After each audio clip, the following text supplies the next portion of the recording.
The story begins with a huge meteorite crashing into the continent 100 years ago. It struck the ground with great force, leaving behind a huge explosion and destruction. A huge number of eggs flew out of the meteorite and scattered across the earth, from which terrible insect monsters immediately appeared. They immediately entered into a bloody war with humans, but humanity quickly began to lose, because it was not ready for battle.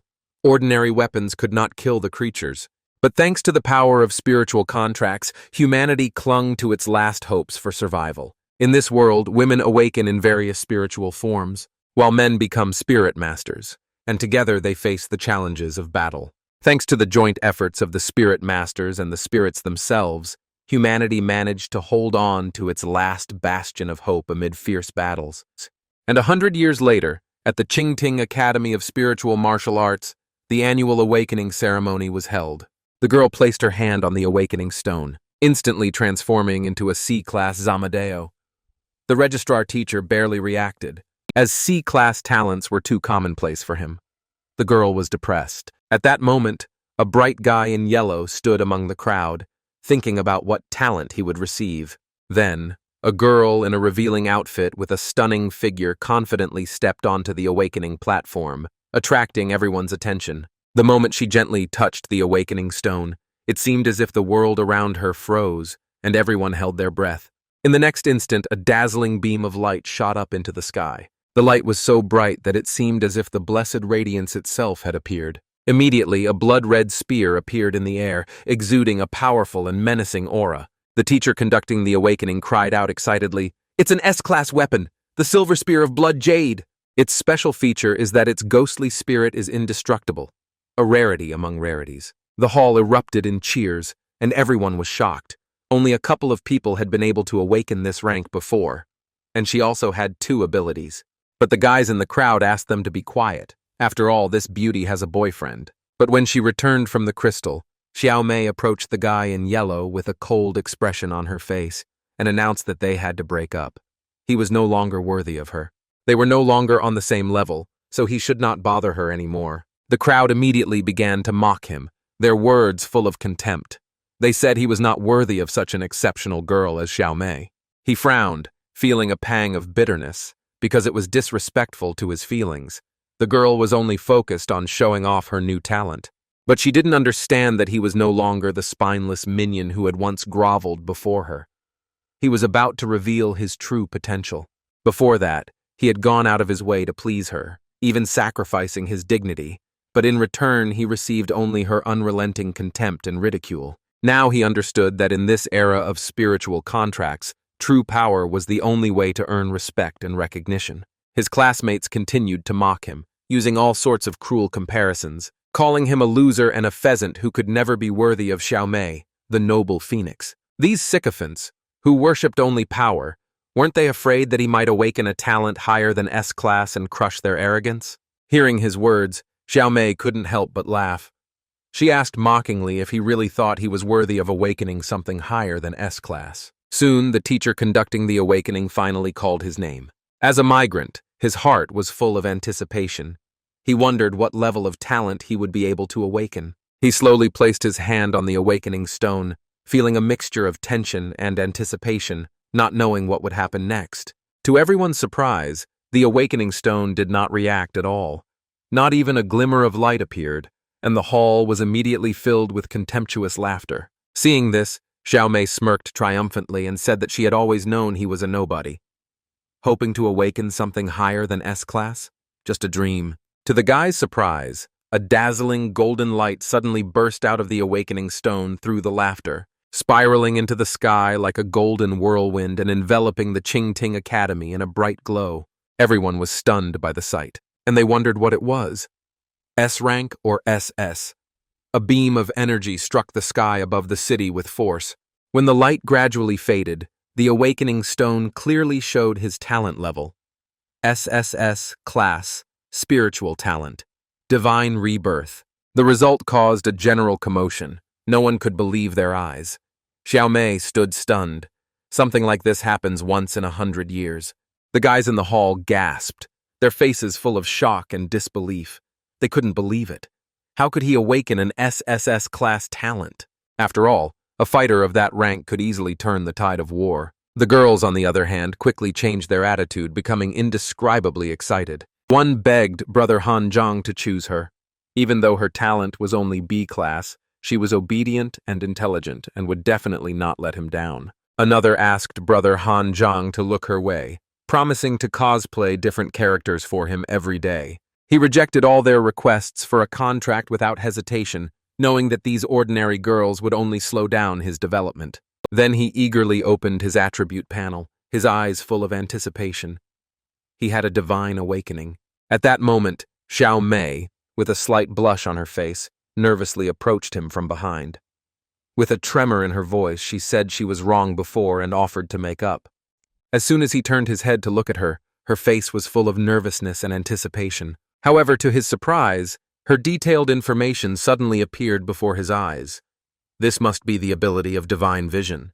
Seeing that he was silent, Xiao Mei assumed that he was still unhappy, and quickly added that, at most, she would allow a kiss or something intimate. Returning to reality, he categorically rejected her offer without hesitation. She reluctantly took a step back, resentfully suggesting that they do it once a day, but the hero did not respond to her requests. The female students around them, hearing Xiao Mei's pitiful plea, immediately began to mock her. They shouted at her to stop pretending to be innocent. First she dumped him, and now she's pretending to be cute and unapproachable. How presumptuous. Their words were full of ridicule, even in other contexts, such as when they said that another queen of their campus was beautiful, but she was nothing more than a useless vase. The mockery continued. They said that anyone who chose her would not even pass the lowest level of the exam.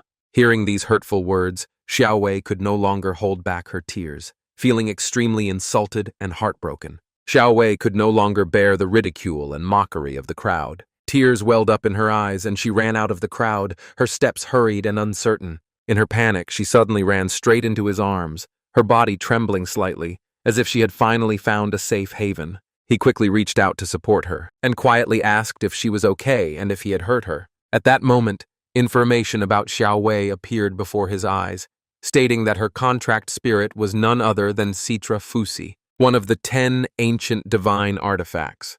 However, her talent was only rated as E level. He could awaken her. Xiao Wei's face flushed with embarrassment.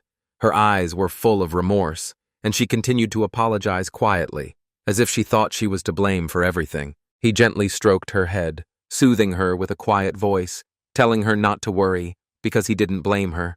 Looking into her eyes, he sincerely said that he hoped Xiao Wei would walk this path with him and become his exclusive contract spirit. Before Xiao Wei could even respond, the girls around her began to shout that it was a stupid choice. Xiao Wei's face was already contorted with anger, and she shouted indignantly, "How could he choose an E-level trash instead of her?" Suddenly, the director appeared on stage, waved his hand with a stern expression, and declared that he must strongly object to Han Zhang.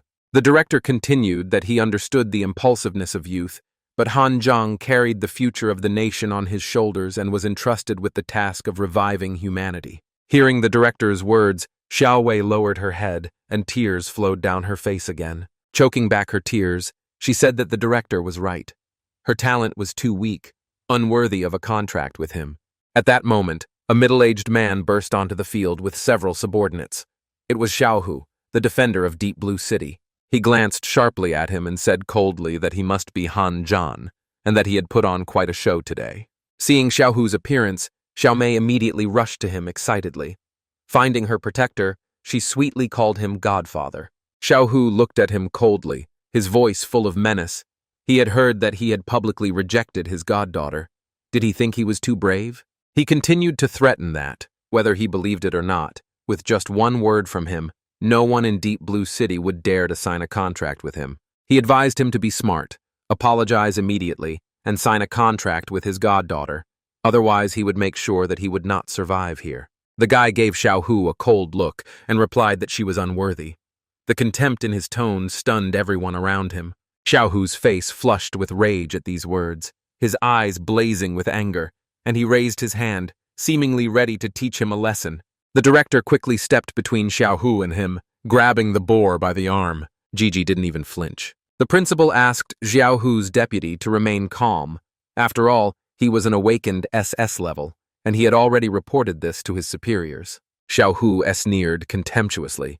He said that the guy had to sign a contract with that useless spirit Xiao Yue. Otherwise, there was nothing to discuss. Without hesitation, he said okay. He was ready to sign a contract with Xiao Yue, and no one could stop him today. He gently but firmly took Xiao Yue's hand and led her to the contract hall while everyone around them watched in amazement. Xiao Yue raised her head, tears streaming down her face, and said breathlessly that she was sorry, Han Zhan. It was all her fault, all these problems. He gently took both her hands and smiled, saying that she didn't need to apologize because, to him, she was the one worth giving everything for. In the contract hall, when the ritual officially began, golden chains stretched out from all sides, binding Xiao Yue and him tightly together. During the contract ritual, he activated his divine summoning skill without hesitation. Instantly, his eyes shone with a dazzling golden light. With the activation of the divine summoning, Xiao Yue's body began to radiate intense heat. Her appearance gradually changed and turned into a purple light. He managed to see the sunlight, which had now turned into an ancient artifact, the Citru Fuxi, filled with an aura of eternal elegance. Xiao Yue transformed from an E-level spirit into an SSS-level spirit, her presence filling the entire hall with awe. Xiao Yue's eyes glistened with tears, her face full of disbelief as she tried to comprehend the magnitude of her transformation. Overwhelmed with emotion, Xiao Yue threw herself into his arms, tears streaming down her face.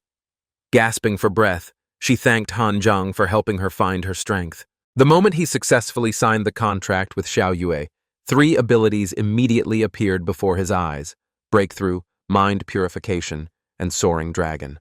Xiao Yue's abilities were truly powerful and versatile. In her spiritual form, she demonstrated flawless strength without any weaknesses. Every aspect of her powers was impossible to ignore.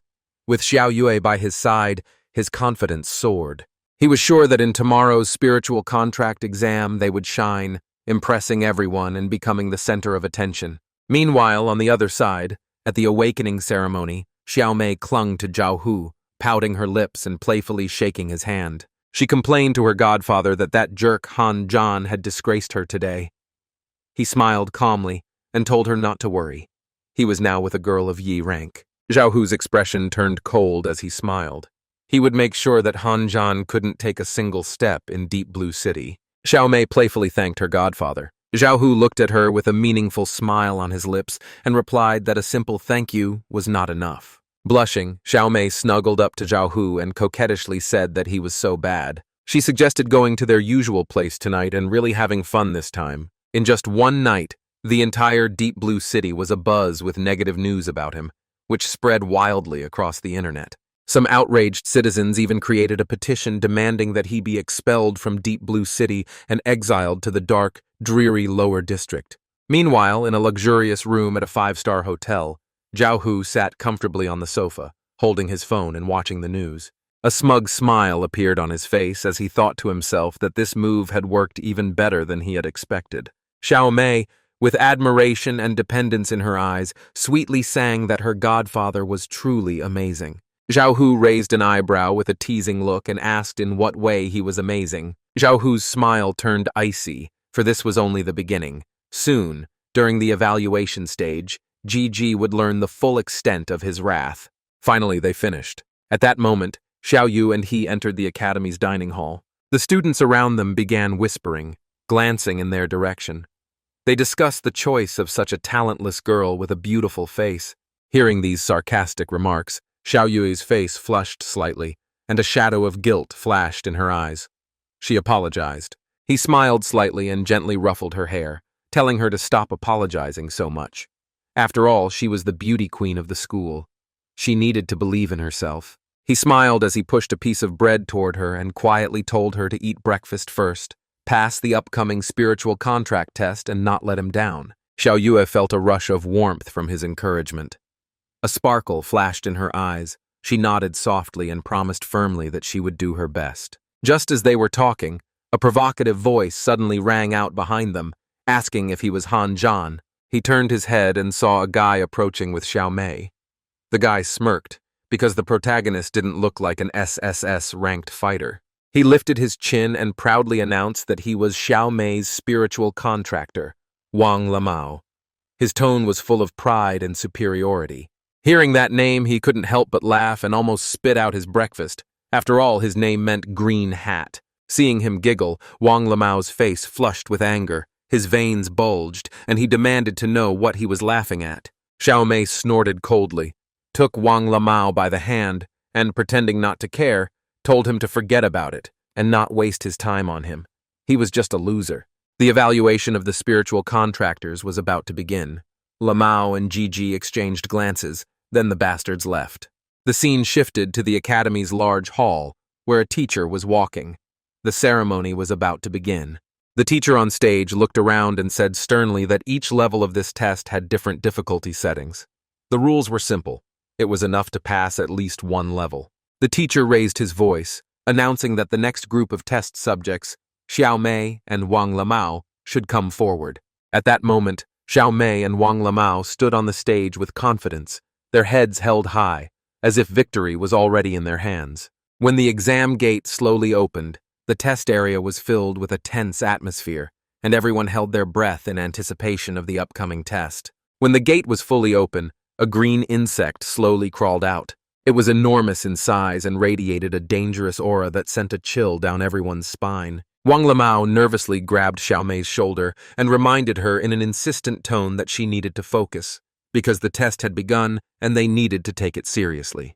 As soon as Wang Lamao finished speaking, Xiao Mei's body turned into a shining spear, exuding a fierce aura of combat readiness directed straight ahead. When the black snake lunged at them, Wang Lamao gripped the spear tightly and struck the monster.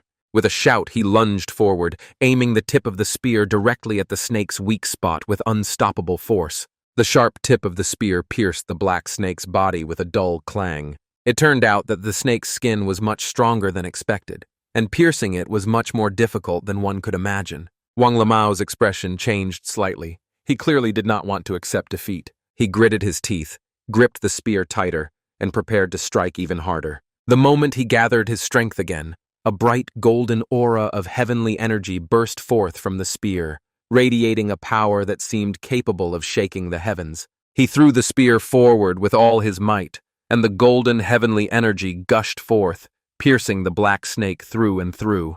The audience gasped in amazement at the sight, then burst into cheers. So this was the power of an S-class spiritual contractor. It was incredible. The huge screen showed Wang Lamao's devastating blow over and over again, the moment when the spear pierced the black snake. High-ranking officials gathered in the command center, holding their breath as they watched the screen. One of them remarked that piercing it with a single strike was not bad. Wei Qing, head of the First Division, laughed contemptuously, saying dismissively, "Is that S-class talent?"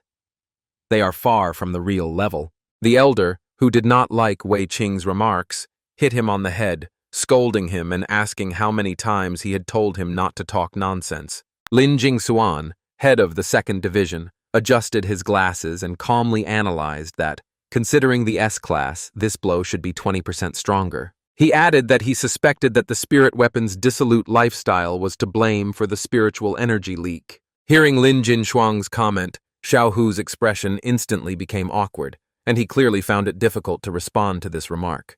Meanwhile, in the combat testing area, Wang Lumao and Xiao Mei successfully passed the test at the 7th level of difficulty, breaking the previous record, earning them thunderous applause and cheers from the audience. Now it was his turn with Xiao Yue, and the crowd filled with whispers and smirks.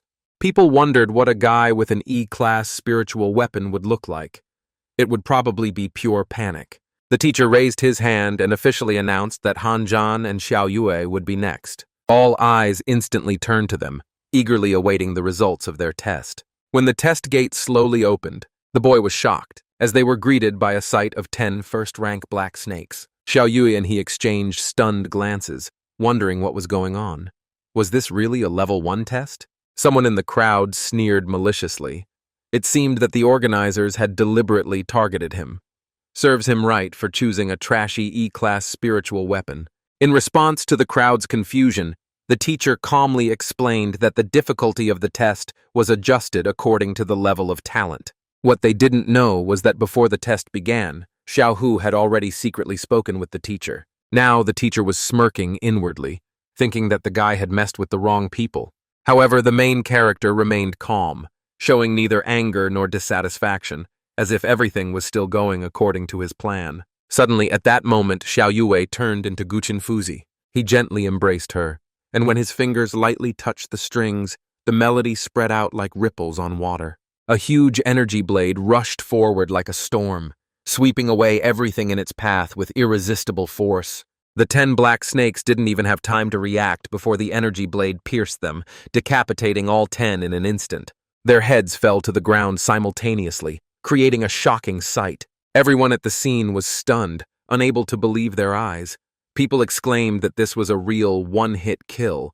They couldn't believe it. Was this really an E-class spiritual weapon? If it was trash, then they weren't even worth the garbage. In the command center, Wei Qing, watching what was happening, was so shocked that he slammed his hand on the table, exclaiming that it had taken him a whole 30 seconds to do it. Lin Jingxian adjusted his glasses and calmly remarked that, although his strength was indeed impressive, he must point out that the difficulty had been increased. Zhao Hu, looking a little embarrassed, forced himself to remain calm and explained.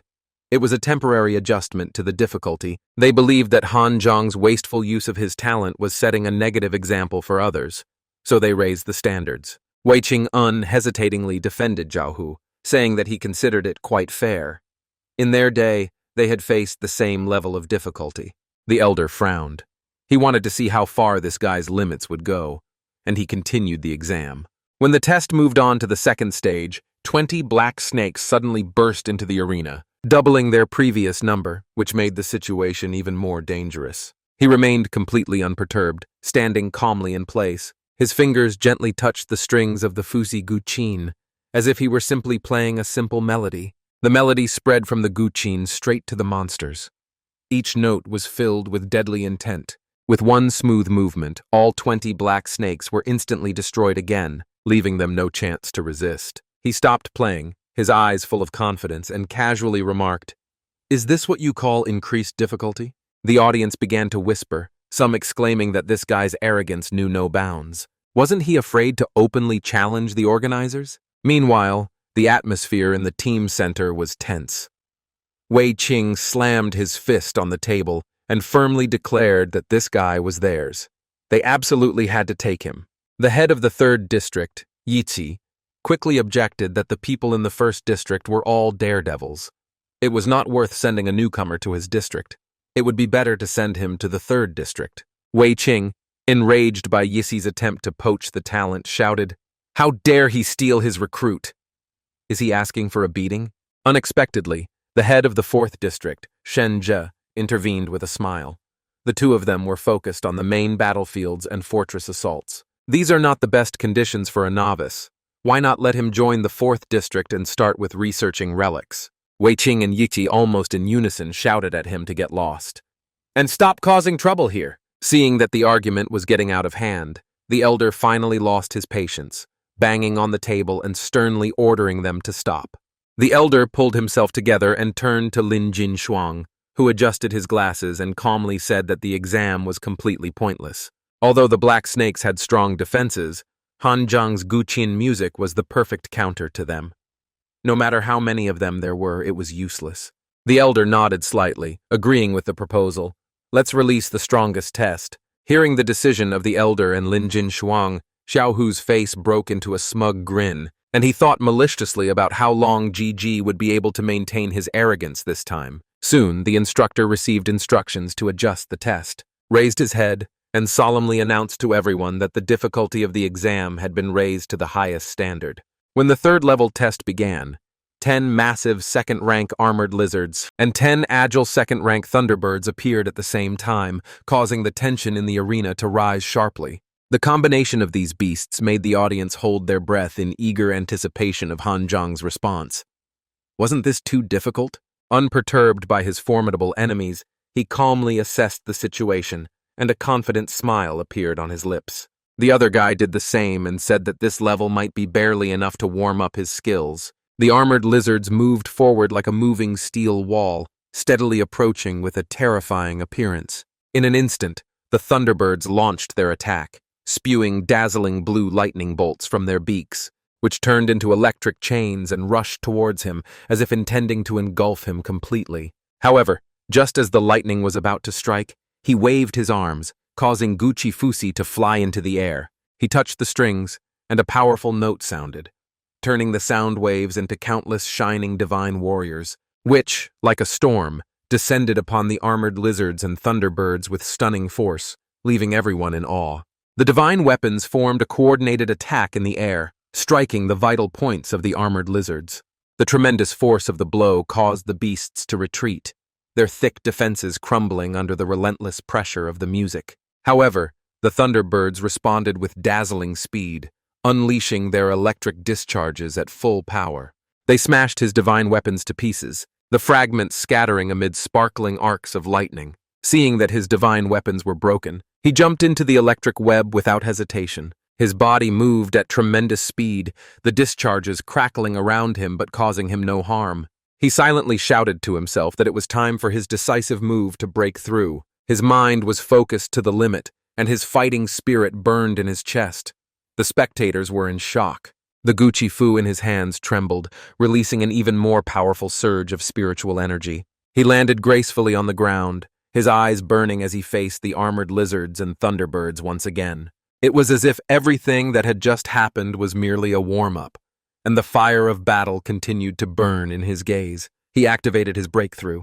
The melody of the Guqin became sharper and faster, cutting through the air like a blade and aiming at the very heart of the enemy formation. In the next second, countless sound waves turned into blades of light, raining down like a meteor shower on the armored lizards and thunderbirds. The razor-sharp blades instantly pierced every enemy, causing them to collapse with cries of agony, while silence reigned on the battlefield. When the examiner announced the results, the crowd erupted in applause, and only Wang Lumao's face turned ashen. He clenched his teeth, muttering through clenched jaws. Shock was evident on the students' faces, and someone couldn't help but exclaim, "Are there really people stronger than these beasts?" At the command center, two regional leaders stared at the screen with eyes full of disbelief, shouting almost in unison, "This guy is unreal!" They turned their gaze to Xia Yue, now suspecting her true abilities, and thinking to themselves, "There's no way she's just an E-class spirit." The elder quickly called his assistant, A Fu. His expression was tense, as he clearly wanted to confirm Xiao Yue's true rank without delay. He instructed A Fu to use his spirit identification ability to thoroughly check Xia Yue's level. A Fu shook his head, looking a little disappointed. He had already tried, but he couldn't determine her level, just like with Lin Zhen. The elder was shocked. If Xia Yue's situation was similar to Lin Jun's, then it meant that her potential had been unlocked thanks to her contract with Han Zhang. A Fu nodded in agreement with the elder's assumption. To find out the truth, perhaps they should arrange a meeting between them, allowing them to discuss everything face to face. The elder's eyes lit up, as if he had remembered something, and he quickly asked, "What was the name of the E-class talent that Lin Jun awakened?" And the secretary remembered. It was Kazan Shannon. At the same time, he confidently told the instructor that he wanted to move on to the 4th level of difficulty. His eyes were full of determination, and so the instructor wished him luck and told him to take care of himself. When the test began, countless monsters poured in from all sides, instantly turning the scene into a tense and intense battle. He glanced at the approaching monsters, thinking to himself, this is the perfect opportunity, especially to test his limits and see how deep his potential was. As the difficulty level continued to rise, he fought without hesitation, finally overcoming the 9th level trial, leaving everyone around him in complete amazement. After this grueling battle, he finally felt his body exhausted, standing there breathing heavily, but the fire of determination still burning in his eyes. The instructor, seeing his exhaustion, kindly advised him to stop, as continuing could seriously harm his body. However, he shook his head firmly and declared that he wanted to challenge the last level, the 10th difficulty, as he had nothing to lose. The surrounding students were instantly thrown into confusion, whispering to each other, "Is he crazy?" No one has ever passed this level. Even Wei Qing, who was the best in his time, only managed to pass the 9th level. Wei Qing set the best record in the last century, and now his gaze was fixed firmly on Han Zhang, clearly intending to recruit this talent. Surprisingly, even the usually reserved Lin Jingxian suddenly released the aura of his spiritual contract to attract Han Zhang to his faction. The instructor saw his determination to continue the trial, and although his eyes were full of concern, he knew that the decision had been made and did not stop him again, only sighing inwardly. Without hesitation, Gigi sat down cross-legged, placing Guchen Fuzi steadily on his knees, took a deep breath, and calmly asked to be allowed to rest a little and restore his spiritual energy before continuing. Then he cleared his mind of all distracting thoughts. His fingers lightly touched the strings, and he effortlessly played a soothing melody. To the melody of the soothing music, his spiritual energy and Jia Yue's energy were restored at an astonishing speed, leaving the audience in awe. Seeing this scene, the students were stunned, and someone exclaimed, "What kind of artifact is this? Not only does it have powerful offensive and supportive abilities, but it can even heal. It's practically universal. It's just game-breaking." At the command center, the two regional leaders exchanged glances, seemingly coming to a silent agreement. They decided to settle this with a duel. At that moment, the head of the 5th region, Lu Jingchun, cleared his throat, interrupting their conversation. He asked if they were really going to send such a talented individual, capable of absorbing spiritual energy and healing wounds, straight to the front lines. Wei Qing turned around with a dissatisfied snort at Lu Jingchun's words. "Old Lu, do you want to put in your 2 cents too?"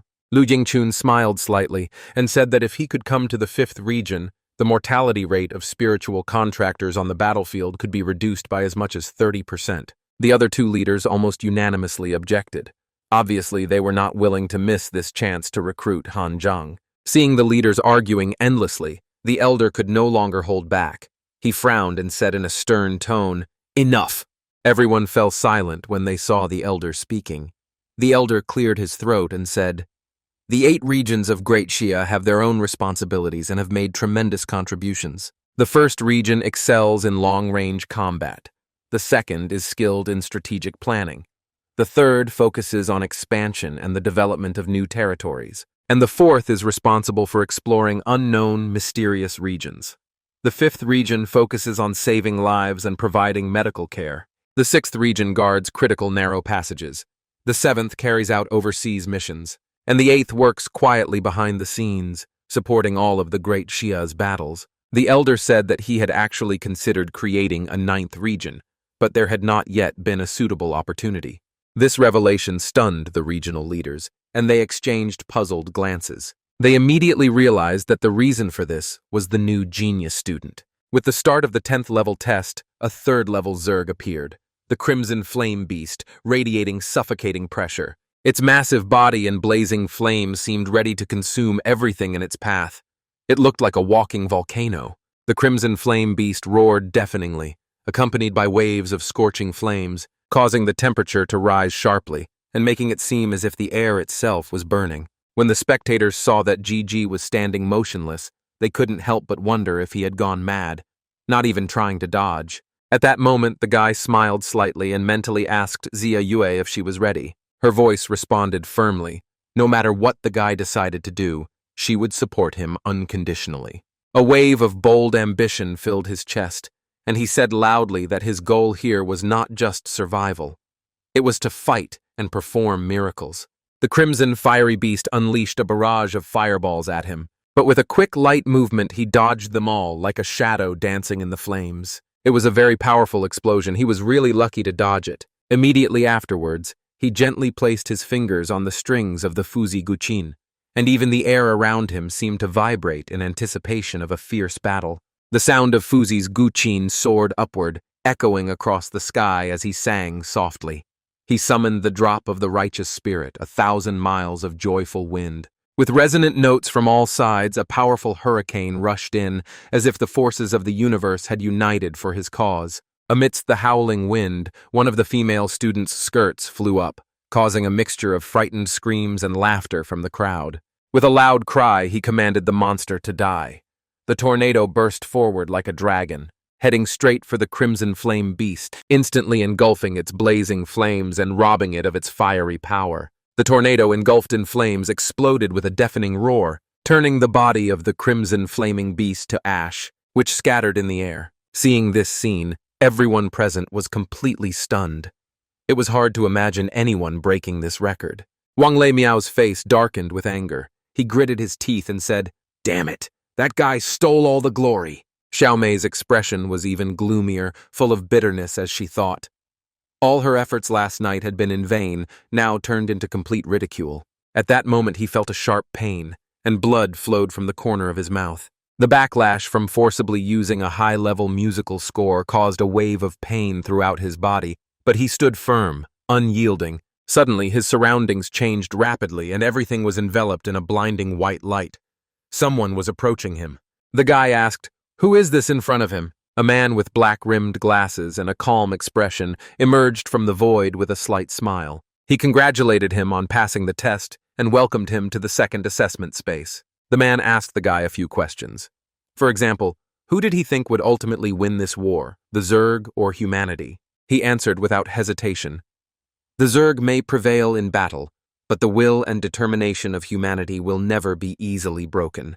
Lin Jingxian seemed intrigued by his answer, showing a hint of curiosity. Then he asked, what was he fighting for? With a wave of emotion, Gigi replied that he was fighting so that the Zerg would not destroy our homeland, so that they would not sow chaos on our land. He wanted people to live here in peace again, for the flag of Dacia to fly high over every inch of his native land, restoring it to its former glory. As soon as he finished speaking, an elderly man slowly approached from afar. He was clapping his hands. Despite his gray hair, he looked spry and stood with a strong posture. With eyes like a hawk, he nodded to him and asked if he was ready to learn from him. Lin Jingxian quickly intervened and introduced him. "This is Master Li Shetong, one of the most formidable figures in all of Daxia." Hearing the name Li Shetong, he froze for a moment. That name was legendary throughout Dacia. He was not only a great fighter. 100 years ago, Dacia was going through its darkest times when 3 Zerg emperors joined forces to invade the entire continent. The catastrophe destroyed countless homes, and the people's hopes were gradually swallowed up by the encroaching darkness. At the critical moment, when Dacia was on the verge of collapse, Li Shetong stepped forward, single-handedly confronting the 3 Zerg emperors. With pure strength and determination, he crushed the overwhelming force of evil, ultimately turning the tide in Dacia's favor by killing all 3 Zerg emperors. His name was forever carved on Dacia's monument. Gigi couldn't contain his excitement and replied without hesitation, "It would be my honor." As soon as he finished speaking, he immediately bowed to Li Shetong, performing the traditional bow of a disciple with the utmost respect. Li Shetong laughed heartily, helping him up and patting him firmly on the shoulder. He liked this guy much more than anyone else. A look of approval flashed in his eyes, as if he already had even greater hopes for him. With that, Li Shetong took out an antique-looking ring and handed it to him. He had created it using the bones of a 9th-rank Zerg emperor. It contained terrifying energy and aura. Even bones possessed such mighty power. This ring not only intimidates low-ranking Zerg, but also provokes aggression in stronger Zerg, so it is not necessary to wear it all the time. Without hesitation, he put on the ring, because he couldn't not wear such a gift from his master. Seeing his straightforward action, Li Shetong laughed. Li Shetong then cast a teasing glance at Lin Jingxian standing behind him. After all, there were cowards who would not dare to wear the ring. Lin Jingxian blushed slightly. Sweat appeared on his forehead, and he was clearly embarrassed that his indecision had been exposed. Li Shetong enthusiastically suggested that everyone go to a grand dinner in honor of your outstanding achievements. They happily headed to the most famous hot pot restaurant in Deep Blue City. The place was filled with light and warmth, as if all the liveliness and spirit of the city had gathered here.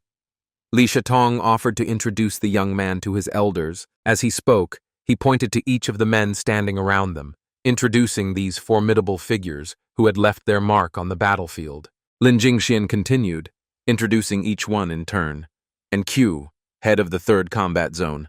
Next to him was the 4th, Shen Jishi, responsible for the 4th combat zone. And finally, your 5th elder brother, Lu Jingcheng, leader of the 5th combat zone. He quickly stood up and bowed respectfully to his older brothers, greeting them. The older brothers all smiled warmly and waved their hands, saying that everyone here was family. There was no need for such formalities. Due to their busy schedules on missions, the others were unable to attend. The 6th is currently at the border, and the seventh is engaged in overseas assignments. As for the eighth older brother, he has always been an enigmatic figure, rarely seen and difficult to track down. As soon as the guy finished speaking, a dark figure suddenly appeared behind the protagonist, shrouded in fog that hid his face. The mysterious eighth older brother handed him a note, his expression inscrutable. Let him call in case of danger, but only once. And then he disappeared into the fog again, his presence dissolving as mysteriously as it had appeared, leaving behind an aura of intrigue. Watching the eighth appear and disappear in an instant, Gigi couldn't help but think that he was truly an enigma. At that moment, Lin Jingxian picked up a heavy box and threw it to him with a smile. Inside were gifts prepared by his older brothers. With deep gratitude, he bowed to his older brothers, saying, "Thank you all for your generous gifts." Suddenly, a sharp and sarcastic female voice came from behind the door. She was filled with discontent. Hearing this familiar voice, Xia Yue instantly realized that it was her aunt. The woman looked angrily at the girl and said that all this time they had been feeding and providing for her, and now she was flying solo and enjoying life without them. Xia Yue was about to explain herself when the woman suddenly raised her hand, intending to hit her hard. The guy immediately reached out to stop her, his voice cold as he asked, "What does she think she's doing?" The woman glared at him angrily, gritted her teeth, and said, "Get lost." She realized that this was the very guy who had taken Xiao Yue away. He had been raising her all this time, now she wanted her reward. The usually gentle Xiao Yue could no longer hold back, and she suddenly interrupted the woman angrily, shouting, "Enough!" The woman's face turned pale with rage at Xia Yue's reaction, and she roared, yelling at her for daring to shout at her like that. Wasn't she untouchable? She gritted her teeth and threatened her with Uncle Niu Niu, a big shot in the 4th district. Just one phone call, and her career would be ruined. As soon as the threat left the woman's lips, Shen Jiqi, the leader of the 4th district, looked at her in bewilderment and asked who she was talking about. Before Shen Jiqi could finish his sentence, the woman impatiently interrupted him. The woman turned her gaze to Li Shatong, pointing at him arrogantly and asking, "He's Han Zheng's grandfather, right?" She continued confidently. She said that if they wanted to take Yu Wei away, they would have to do it properly. Transfer the gold, house, and cars to her name. Li Shatong, completely irritated by her rude demands, slammed his hand on the table and shouted at everyone, "What are you standing there for?" That pig already called him an old geezer. Start calling. As soon as he said that, the leaders of the 3 districts quickly took out their phones, looking miserable. Another guy from the center was also calmly drinking his tea. The woman sneered contemptuously, saying that their calls would not change anything because she had connections. As soon as she finished speaking with a smug expression on her face, her phone suddenly rang. As soon as she answered the call, an angry voice on the other end shouted, "Does this fool want to ruin us all?" Now they are breaking ties. The woman's smug smile instantly froze and her face turned pale. Li Shengtong smiled sarcastically and said that there was no one above him. Soon her phone rang again, and the voice on the other end of the line yelled at Fu that if she wanted to dig her own grave, go ahead, but don't drag him down with her. One last piece of advice, stay away from Han Zhang and Xia Yue. The woman's hands trembled, and the phone fell to the floor. Her face turned as white as a sheet, and she panicked. What the hell was going on? As she stood there confused, the waiter behind her approached and sternly asked her not to make a scene, or she would be escorted out. Suddenly, she plopped down on the floor and wailed loudly that the spiritual counterparts were simply mocking her. They were trying to drive her to her death. Li Shatong, clearly annoyed, waved his hand and shouted, "Enough!" The next moment, the woman vanished into thin air. Everyone stared at the empty space where she had been standing, not knowing where she had teleported to. Xia Yu's face was full of guilt as she lowered her head, her voice trembling slightly as she apologized to Li Shengtong, saying that it was all her fault. Li Shatong showed no reproach. He said that she could consider them her family and that she no longer needed to return. She could just stay here with Han Zhang. Xia Yu's eyes filled with tears of gratitude, and she nodded repeatedly, warmly thanking her teacher. He smiled slightly when he saw the moved expression on Xia Yue's face, and gently told her that she didn't need to be so formal because they were all family here, and told her to eat more. Li Shatong, carefully dipping the meat into the hot pot, cheerfully explained the unique features of the 9-square hot pot to them. He said that this hot pot had its own rules. with the central section intended for foods that should be eaten immediately. He continued that the 4 large sections are for stewing dishes, while the 4 smaller sections are ideal for simmering food. After listening to Li Shitun's explanation, he couldn't help but joke, asking the teacher how he saw him, as a quick dish, a stew, or a simmered dish. Li said that no one can say for sure. Everyone has their own path in life, and no one's vision can determine another person's future. Li Shitong's words made him think deeply, causing him to reflect on the direction and choices of his future. Just as he was deep in thought, Li Shitun suddenly froze, his face reflecting confusion. He stared at the now empty squares of the hogo, suddenly embarrassed, and asked where the beef had gone. Xia Yu blushed slightly, guiltily pushing her bowl toward the protagonist. Outwardly, he calmly covered her bowl with his hand to smooth over the awkwardness. He quickly changed the subject by asking why their spiritual companions were not with them. Lin Jingxian interjected with a teasing smile, asking if they were still sleeping together. As soon as he said this, Xia Yue's face turned bright red, and she was too embarrassed to even look up. Seeing Xia Yue's charming reaction, Lin Jingxian said that this was how they could obtain abilities. He also added that spiritual partners have 2 combat forms, object form and human form. Their daughters-in-law currently maintain their human forms, remaining at their posts and fighting monsters. It turns out that a spirit master and his spirit partner can not only fight side by side, but also act independently in different places. At that moment, Xia Yue, blushing deeply, whispered that this synchronized state could only be achieved after they shared a room. At this moment, Lin Jingxian couldn't help but ask Xia Yue if she was really just an E-level spirit partner. He confirmed that Xia Yue was originally only a first-level spiritual partner, but the guy had awakened her to SSS level. Hearing his words, his older brother's expressions froze. Their eyes were filled with disbelief. It was unbelievable that he could actually develop a spiritual partner from E-level to SSS level. People on the outside think that he chooses his spiritual partners at random, but he can see when a spiritual partner has divine traits. Li Shitong gave him a serious warning. His talent is truly extraordinary, and he must not talk about it. Li Shitong then turned to Lin Jingxian and told him firmly that when he returned, he must keep the information about Han Zhang and Xia Yue confidential.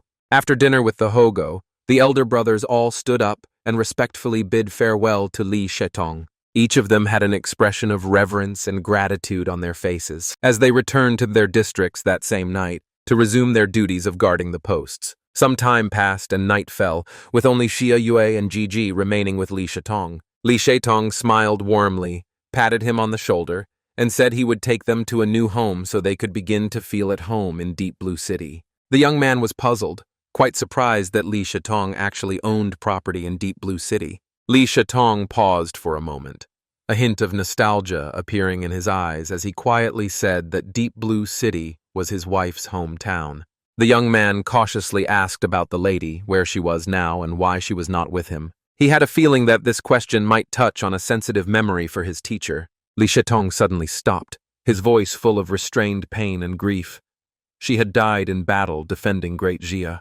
Li Shitong laughed bitterly, because the world only saw him as the hero who had turned the tide and saved Great Jia, the one who had killed the 3 great insect emperors. But no one knew that she was the true hero of that battle. Without her, who would he be? Hearing about the grief, the boy sincerely apologized to his teacher, saying that he was sorry and should not have brought up a topic that caused him pain. There was no trace of reproach in Li Shitong's eyes. Instead, he looked at him kindly and sincerely said that he should treat Yue well. Han assured the teacher that he understood and thanked him for his guidance. He cautiously asked what the lady's name was because as long as they remembered her, she would never be truly forgotten. A gentle smile appeared in the teacher's eyes, and he said softly that he was indeed different from others. Her name was Lin Mei. In that historic battle, he had managed to kill only 1 insect emperor, while she had single-handedly fought and defeated 2. If she were still alive, the honor of saving the great Jia would belong to her, for she was a true hero. After saying these words, Li Shitong seemed to sink into his memories. He waved his hand, telling them to go rest, while he sat quietly on the lawn in front of the villa, gazing at the night sky, as if remembering the beautiful moments he once shared with his beloved wife while watching the moon. "Xie Yu," and he quietly approached Li Shitong, looking at the bright moon together. He said quietly that although his wife was no longer with them, from now on they would accompany him to watch the moon, and together they would cherish her memory. Li Shatun slowly stood up, a warm smile spreading across his face as he looked at him, and said that he reminded him so much of his younger days. Li Shatong's tone suddenly became firm and powerful. He said that in order to truly protect those you love, you need overwhelming strength. With these words, he began to teach them his most skillful martial arts, his determination seemingly leading them to a higher level. Li Shatong shouted loudly, his fist striking the giant tree in front of him like lightning. The tree split with a loud crack. Li Shatong smiled slightly and said that this martial art was called the 8 Limits Fist. It contains 8 chains, each of which seals the limits of the human body. You have to overcome them. Suddenly, in just a moment, Han identified the key point and successfully unlocked the first chain. He asked his teacher if that was how it was done. Li Shatong's expression became completely shocked. He looked at him with disbelief, muttering how this was possible. At the time, it took Wei Qin 6 whole months to barely unlock the first chain, but Han had grasped the essence with just one glance. He calmly explained that perhaps he just had keen intuition, that he could feel the flow of power hidden deep within his body and determine the key point.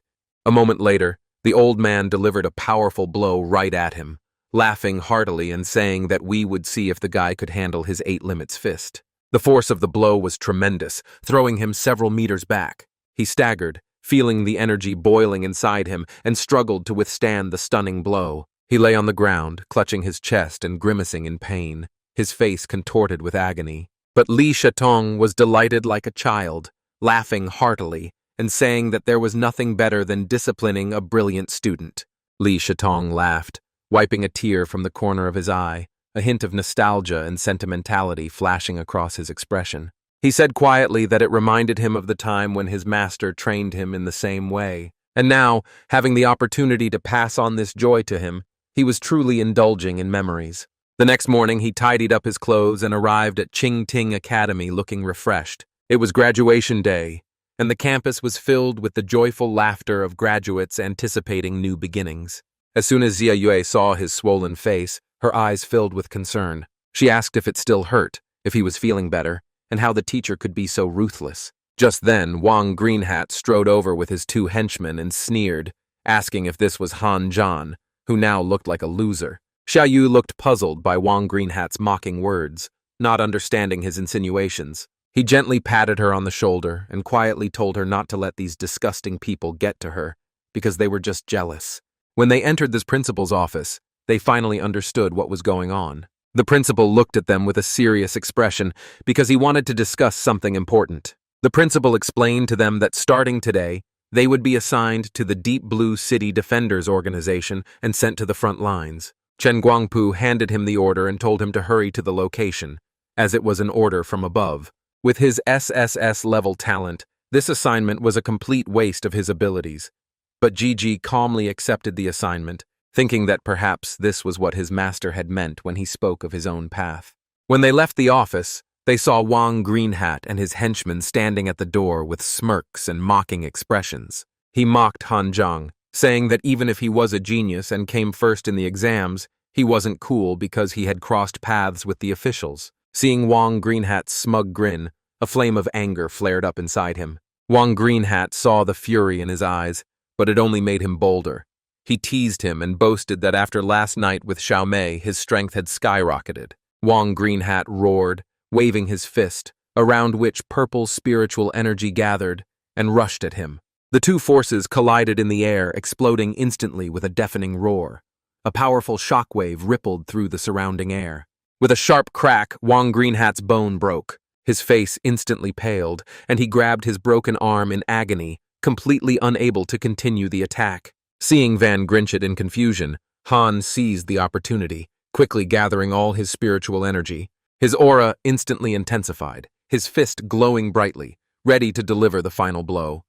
His fist mercilessly slammed into Van Grinchet's face like lightning, and the tremendous force threw him back, slamming him into the wall. Wang Greenhat's eyes darkened, his head drooped, and he lost consciousness, collapsing to the ground like a rag doll, completely defenseless. After giving Wang Greenhat a well-deserved beating, Gigi felt relieved, took Xia Yue by the hand, smiled calmly at her, and then they walked confidently away from the noisy scene. Chen Guangpu heard the noise outside and ran out of his office, shouting for someone to help, because Wang Greenhat needed to be taken to the medical center immediately. The main characters quickly arrived at the Defenders organization to register, noticing a man with his head down, standing with his nose buried in his phone. Without even looking up, he lazily told them to go to the counter, take a number, and wait in line without blocking the passage. When he heard that the heroes had come to join the team, surprise flashed in his eyes, and he finally raised his head to look at them. He raised his head with a smirk on his face and said that the procedure had been complicated for them. After all, they had to take care of the only SSS-ranked master in. He quickly changed the subject, saying that their files had been entered into the system and they had been assigned to Squad 0527, with Han Zhan appointed as the squad commander. In the Defenders organization, each city has a main squad responsible for leading and managing all other squads, which are divided by district numbers. Then, rummaging through the notebook in his hand, he impatiently told them that the office of Squad 0527 was located in the old warehouses area on the east side of the city. When they pushed open the door to the 0527 squad office, they were hit by a strong smell of alcohol, and the floor was littered with empty bottles, which, seeing the mess in the room, he couldn't help but frown and ask if this dump was really the office of Unit 0527. A woman with an innocent face but a voluptuous figure held a glass of wine and narrowed her eyes at them curiously, asking who they were and what they were doing there. He said directly that he was the new captain of Unit 0527, Han Zhan. The woman's expression became even more surprised. She clearly did not expect such a young leader. At that moment, the drunk man lying on the bed opened his hazy eyes and looked at them, his gaze full of drunken haze. He asked mockingly if such a child really wanted to be their captain. What kind of joke was that? And told him to get lost and cool off somewhere else. Xia Yu's face reflected complete disgust upon hearing this, and he shook his head in disappointment, surprised that there was such a group of broken people in the Defenders organization. What was even more despicable was that the drunk man looked at Xia Yue lustfully, smiling coquettishly and offering her to become his spirit. Before he could finish his sentence, the main character hit him hard, throwing him into the corner with a dull thud. He landed heavily on scattered glass bottles, the shards digging deep into his skin, but he seemed completely oblivious to it. As if nothing had happened, he casually picked up a bottle from the floor and continued drinking, completely unperturbed. A woman named Hong Yinghui gave him an annoyed look and told him to deal with the new captain while she was going to her room to rest, and then left without saying another word. With that, Hong Yinghui turned and entered the room, slamming the door loudly, clearly not interested in them. And Fan, with a wry smile, dusted off his clothes, noting that Squad 0527 was so broke that it couldn't even afford drinks. Gigi calmly replied that as long as he was here, this state of decline was only temporary. Fan walked over to an old laptop in the corner, skillfully typing on the keyboard, and, bringing up a list of Defender squad ratings on the screen, helplessly showed it to him, telling him to look for himself. Their squad, 0527, was in last place among the Defender squads in Deep Blue City, and had been for quite some time. Fan sighed and continued that in 2 months, the end of the year would come, and the organization would carry out large-scale layoffs, and Squad 0527 would almost certainly be disbanded. He said that the lower district was a place of chaos, dirty and disorderly, where living conditions were simply terrible. He said bluntly that if he didn't want to end up dead in this place, he'd better give up now and leave while he still had the chance. He stared at the empty bottle at his feet, deep in thought. Zhao Hu had used every dirty trick in the book to push him into the lower district. Seeing his expression, Xia Yue gently tugged at his sleeve and whispered that this guy had lost all hope in life, that he was just a wreck, and that they should leave. He said in a calm but determined tone that running away from difficulties only makes them weaker, and facing them is the only way to survive and become stronger. Besides, even if he joined another squad, someone like Zhao Hu wouldn't let it go so easily. He continued that instead of running away, they should stand their ground here, turn Squad 0527 into the strongest team in Deep Blue City, and completely destroy Zhao Hu's plans. With these words, he resolutely pushed Hong Yingwei's door, ready to face any difficulties that lay ahead. She said she wasn't happy to see them and asked them to leave. But Gigi asked, "Is Ho Youngwei really going to sit here and wait for death?" Or would it be better to call her Bai Shuang? Hearing his words, cold sweat appeared on Bai Shuang's forehead, and he nervously asked what exactly he wanted and how he found out about it. He replied frankly that he was not there to threaten her, but simply wanted to invite her to join him on a mission. They couldn't rely on Yifeng, and she definitely didn't want to end up in the lower district, did she? They would split the mission rewards equally, just this once, and he would see that he wasn't just talking big. Bai Shuang thought for a moment, weighing the situation, and thought to himself that since this guy was able to see through his disguise, she agreed. Having formed a partnership, he immediately instructed Bai Shuang to start collecting all available missions, leaving the choice of task to himself. Soon, Bai Shuang handed him a tablet with all the collected and organized mission details. Most of the missions on the tablet were low-paying and troublesome, and seemed as if they were not worth the effort. Without hesitation, he switched the mission interface to the highest-paying task available, exterminating the Zerg, which was much more difficult and offered a much higher reward than the others. When Bai Shuang saw the mission he had chosen, her face paled. She asked if he had lost his mind, since the recommended team size for this mission was 6 to 8 people, and at least 2 squads were required to complete it. However, without a moment's hesitation, he pressed accept, because only such a difficult mission could help them turn the tide and quickly increase their points. Bai Shuang shook her head in annoyance, saying that he was completely crazy, and asking if he understood that a 10% penalty would be deducted for failure of the mission, which was a serious penalty. Without hesitation, he turned away, leaving behind a determined silhouette, and said not to worry, because even if something went wrong, he would take full responsibility. Bai Shuang sighed inwardly, feeling helpless and thinking to herself that since she was working with him, if this mission failed, she would have to kill the Han. Meanwhile, the news that he had taken on the mission quickly spread among the other teams, causing a real stir. The commander of another squad was shocked when he heard the news that the team had accepted it. They didn't even know who dared to do it.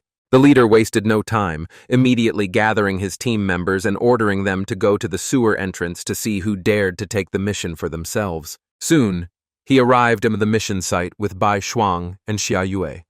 Bai Shuang gave them a detailed overview of the surroundings and the main situation of the mission. Xia Yue and he exchanged glances, their eyes showing silent understanding and determination. Without hesitation, he grabbed Gu Qinfusi and disappeared from view, leaving them with instructions to stay there and wait for him, promising to return soon. Bai Shuang was completely stunned by what he saw, exclaiming inwardly that these were all second-rank Zergs, which even a standard team would have difficulty dealing with, and he was going to fight them alone? Soon, a strong tremor shook the ground nearby. Bai Shuang's heart sank. Something had obviously gone wrong. She rushed over, her face full of tension, worried that something had gone wrong and that it was too late for her to kill him.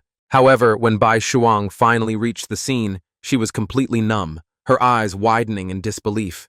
She could not have imagined that Han Zhan would single-handedly destroy all the second-level Zerg without getting a scratch. Han Zhan calmly told her to hurry up and collect the valuable materials from these Zerg. They could fetch a good price, and it would be a shame to let such a good thing go to waste. Before he could finish speaking, Han Zhan handed Bai Shuang the body of the missing guard, and without saying another word, turned to leave. An hour later, another team arrived at the scene after receiving the news. When they saw the corpses and the clear picture of what had happened, they were able to see the body of the missing guard that Bai Shuang was holding. The 2 Zerg had apparently been killed with a single clean blow. The team leader couldn't calm his troubled mind, muttering with a complex expression on his face about what kind of monster could have carried out this mission so flawlessly. As soon as they completed the mission, Zhao Hu, who was far away, received the news, and his expression changed instantly. Zhao Hu was on the verge of a breakdown and roared, calling his men a bunch of useless fools. He yelled that he had ordered them to stop Han Zhang, but instead they had allowed him to succeed. Seeing that he had failed to frame Han Zhang through the mission, Zhao Hu's face grew even colder, and a malicious gleam appeared in his eyes as he obviously began to plot something more sinister. He immediately ordered his subordinates to go and inform all the teams to take absolutely all missions in Blue City. Upon returning home and learning of the conflict between Zhao Hu and Han Zhang, his teacher immediately offered to intervene and provide any assistance possible. Han Zhang politely declined his teacher's kind offer and bowed his head in thought. Although the guards claimed to be protecting the city, their actions seemed far from fulfilling that role. He grew suspicious that there might be serious problems within the organization. Hearing his analysis, his teacher's expression became serious. The teacher said that the roots were already rotten, and no amount of pruning would cure them. Only by burning everything to the ground could it be reborn. That was precisely why he had chosen him in the first place. The flames could burn the dead leaves and dispel the darkness, but they could also go out at any moment, the teacher said seriously. He would have to choose his own path from there. After discussing everything, Han Zhang looked at his teacher with some confusion and said that he was stuck at the bottom. He did not know how to make a breakthrough. His teacher replied casually but profoundly with just 3 simple words, between life and death, leaving Han Zhang speechless for a moment. Hearing his teacher's words, he gradually realized that the key to breaking through to the 8th level lay in understanding the boundary between life and death. After dinner, instead of his usual training, he went to bed early, mentally replaying his teacher's words. Shortly after he lay down, Xia Yue cautiously opened the door, her cheeks slightly reddened, and she asked Han Zhang with a hint of anxiety if she could sleep with him tonight. He looked at her in confusion. He pointed out that the villa was large and there were still many rooms available. Xia Yu lowered her head, her face reddening, and whispered that the teacher had locked all the other rooms, saying that it was a special arrangement for her. He scratched the back of his head, mentally cursing the teacher for this deliberate setup, and quickly said that he would sleep on the floor, as it was cooler there. Before he could react, Xia Yue threw herself into his arms, her voice firm and insistent. She insisted that he sleep on the bed that night, and so they slept together. Early the next morning, before sunrise, he arrived at the 0527 team's office, ready for new challenges. As soon as he opened the door, Bai Shuang and Yifan immediately approached him, their eyes full of mixed emotions. It was clear that they had found out about his rank. Bai Shuang bowed low without hesitation. She had thought that Han Zhan had gotten here through connections and never imagined that he would be so strong. Han Zhan quickly helped her up, saying that everything was fine now that the misunderstanding had been cleared up. Bai Shuang thoughtfully propped her chin with her hand and said that she really couldn't understand what those bigwigs were thinking since a genius like him had been thrown into such a lousy place. He smiled faintly, the corners of his mouth lifting slightly. Ordinary people change under the influence of their surroundings, but he intended to change the surroundings themselves. Yifan sighed and turned to him, saying that he had shown his talent too much. Someone like Zhao would not let it go so easily. As soon as Yifan finished speaking, Bai Shuang's expression turned gloomy. Yesterday they were swamped with tasks, and today there were none left. Something was definitely wrong here. Seeing the anxious faces of everyone present, he calmly waved his hand. He told them not to panic and not to rush. There was always a way to solve the problem. Without hesitation, he snatched the tablet from Bai Shuang's hands and, with a few quick taps, changed their base location to the city of Canghai.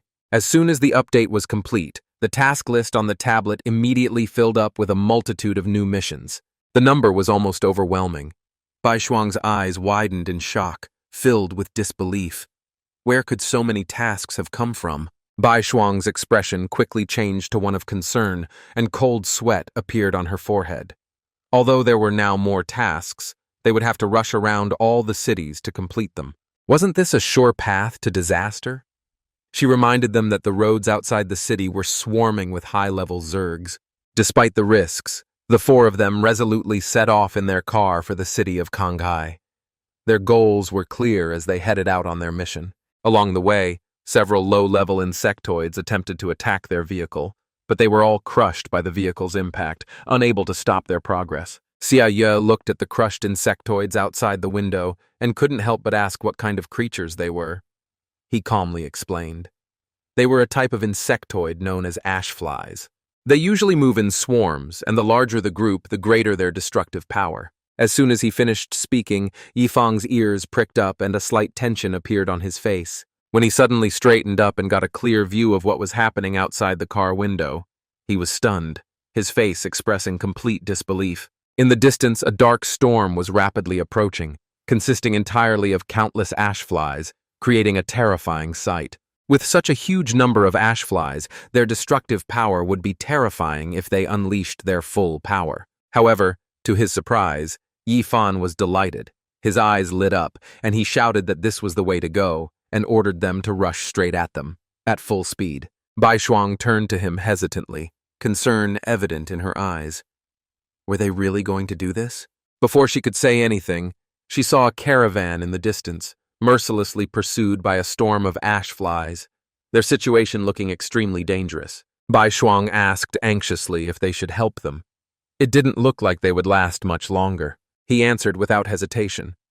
Of course they would help. He ordered them to step on the gas and rush straight towards them. They couldn't just stand by and do nothing, and Fan became even more excited, waving his arms and shouting for them to rush forward at full speed and not stop. Bai Shuang turned the steering wheel sharply and pressed the gas pedal to the floor, accelerating the car toward the caravan at full speed. The car accelerated sharply, and Yi Fan, losing his balance, hit the seat hard, letting out a muffled groan. Despite the trickle of blood oozing from his forehead, Yi Fan seemed not to care. Instead, he shouted excitedly that it was amazing. The thrill was simply off the charts. The scene moved closer to the caravan. Inside the car, an elderly man anxiously told Shuang Xidin that the car had reached its speed limit. They couldn't go any faster. They would be caught up. Shuang Xidin remained silent with a worried expression on her face, while the elderly man, seeing her suffering, was forced to make a difficult decision. The elderly man grabbed the radio and gave a decisive order. He instructed all units to immediately begin executing the sacrifice plan. Shuang Xidin quickly grabbed the radio, trying to stop the old man's orders, but it was too late. The others had already begun to act. The last two vehicles in the convoy immediately turned around and rushed straight into the storm of ash flies. They sacrificed themselves to protect the main vehicle. Despite their desperate resistance, their attacks had no effect on the storm of ash flies, and the cars were instantly swallowed up by the swarm. Seeing the sacrifice of her comrades, Shuang Xiding's face was filled with guilt and anguish. The elderly man gently patted her on the shoulder, softly comforting her. He told her not to blame herself. At that moment, an unusual noise from behind caught Shuang Xiding's attention. She saw countless rays of shining energy streaking across the sky like a meteor shower, rushing straight toward the storm of ash flies. Yes, these energy beams were released by the main character standing in front, ready to take the brunt of the storm. As he waved his arms continuously, massive air blades materialized in the air, each carrying destructive power, gliding toward the storm of ash flies. In a matter of seconds, the once unstoppable storm was torn apart by his air blades, breaking into countless fragments that scattered through the air. Shuang Xidin watched in disbelief, her face full of shock. The machines accelerated. How was this possible? Someone had actually managed to dispel the terrifying storm of ash flies. They were shocked. Where did such a powerful master come from in such a place? However, the storm was not completely defeated. It quickly launched a counterattack, raining down countless poisonous stingers on him. To his surprise, just as the stingers were about to strike him, Yi Fan suddenly jumped forward, shielding him with his body from all attacks. Countless stingers pierced deep into Yi Fan's body, and with a muffled groan he collapsed heavily to the ground. He quickly ran over to him, pulling the stingers out of his body one by one. The poison was extremely strong, capable of killing in seconds, so he had to act quickly. After removing all the stingers, he was stunned to see that Yi Fan was completely unharmed. The needles simply came out of his body on their own, and there was not even a scratch where they had entered. It was then that he realized that his talent was SS level. Immortality, simply incredible. He paused for a moment, quickly analyzing the characteristics of the immortality talent in his mind. How was it different from rapid regeneration? While he was still deep in thought, Yi Fan suddenly sat up as if nothing had happened, a mischievous grin on his face. He asked if Han Zhan was trying to guess his talent. Without hesitation, Han Zhan turned away, coldly replying that he wasn't interested and that he shouldn't flatter himself. Meanwhile, sitting in the car, he sneezed twice and thought to himself, but he wasn't sick. As soon as he finished speaking, Yue's voice rang out. She said that, in her opinion, they had reached the first mission location. Hearing this, Yi Fan instinctively raised his head. In the distance, several insectoids were raging wildly, preparing to quickly kill them all. The girl immediately clenched her fists, preparing to attack. Seeing this, a smirk appeared on his face. He told Yue that they could begin. This place is just swarming with points. When Yue took the form of the Fusi Zither, the surrounding insectoids began their attack. Seeing this, he quickly snapped his fingers, and sharp sound blades flew out instantly. In the next moment, all the insectoids were in the form of the Fusi zither. The insectoids were sent straight to the underworld. Bai Shuang involuntarily swallowed, muttering that this guy was really strong. He exceeded her expectations every time. In the following period, several large-scale tasks of regrouping and mopping up in the city of Zhanghai were completed one after another. Such efficiency soon attracted the attention of the Shanghai City Guard. Damn, when did such a powerful team appear in their city? They are too good. Excluding travel time, each mission takes only about 10 seconds. It's pure carnage. At that moment, the captain of the first squad used his authority to look at the list of completed missions. When he saw that all the marks were from Squad 0527 from Deep Blue City, he smashed his tablet on the ground in anger. The Deep Blue City Guard Squad had come here to steal missions from their city of Shanghai. It was a slap in the face. He immediately gave the order. First Squad, assemble. We are going to steal their missions. It's time to show them what we are capable of. Because of this incident, the entire guard squad of the city of Shanghai was mobilized, and tensions began to rise. Boss, this time they will unite and show the Deep Blue City squad what they are capable of. But before he could finish, one of the chubby team members pointed out something terrible. The mission site was littered with the corpses of snakes with magical tails, and their valuable parts, such as snake skin and gallbladders, had already been collected. This sight made the captain of the first squad pale with rage. He roared that the mission thieves had gone too far. Then he angrily slammed his fist on the hood of the car and shouted for them to turn around and chase after them. Today, he would get answers. The driver was ready to rush into pursuit, but at that moment, one of his subordinates quickly grabbed him and said, "Captain, they have already completed their mission and appear to have left the city of Shanghai." Someone had just seen their distinctive black pickup truck leaving the city. Hearing this, the captain of the squad spat out his soda in anger, because it was a huge failure. Meanwhile, at the headquarters of the guard organization, Su Mingshan, the third in command, looked at the latest mission report with a sense of shock. Why had the mission completion rate in Kongai City, Deep Blue City, and the surrounding regions suddenly increased so dramatically? Had some special event occurred? His subordinate immediately reported that a group from Deep Blue City called the Task Tyrants had recently appeared, specializing in stealing missions from other cities, which had caused a chain reaction. Upon hearing this, Su Mingshuan's curiosity was immediately piqued. He ordered his men to retrieve the squad's files. The Task Tyrants. He needed to see who these people were. Soon, 3 files on Squad 0527 were placed on his desk. The man ordered his subordinate to leave quickly. The first file was Yi Fan, the former captain of Squad 0527. After his spiritual contract was destroyed, he fell into despair and voluntarily demoted himself to the Guardian organization. The second file was Bai Shuang, an A-rank spiritual contract, codename Red Brush Tail. Her talent was lying. This allowed her to turn lies into reality. She could change her name and appearance. As Su Mingshuan read this, his eyebrows furrowed. 2 top-secret files in a row? How is that possible? Well, God loves threes, but surely the last file won't be top secret, right? But when he opened the last file and saw only the name, with all other details missing, he was speechless. Was there a mistake in the records?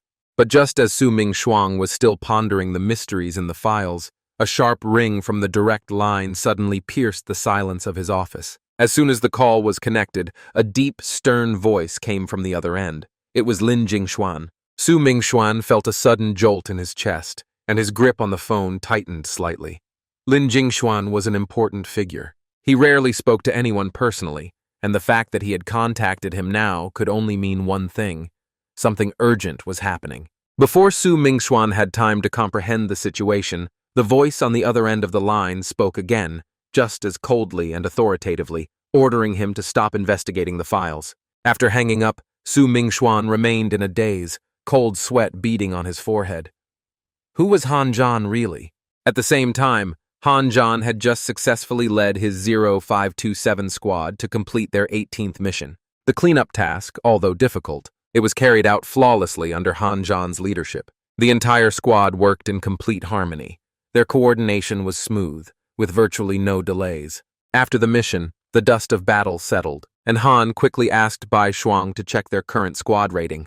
Hearing his request, Bai Shuang immediately agreed and quickly began reviewing the squad's mission score records. Meanwhile, Yifan stood next to her, filled with excitement, already convinced that they must have taken first place. However, Bai Shuang's expression suddenly darkened when she looked at the score report on the screen. Their squad's current score was 1,800 points, but, to their shock, they were still in last place.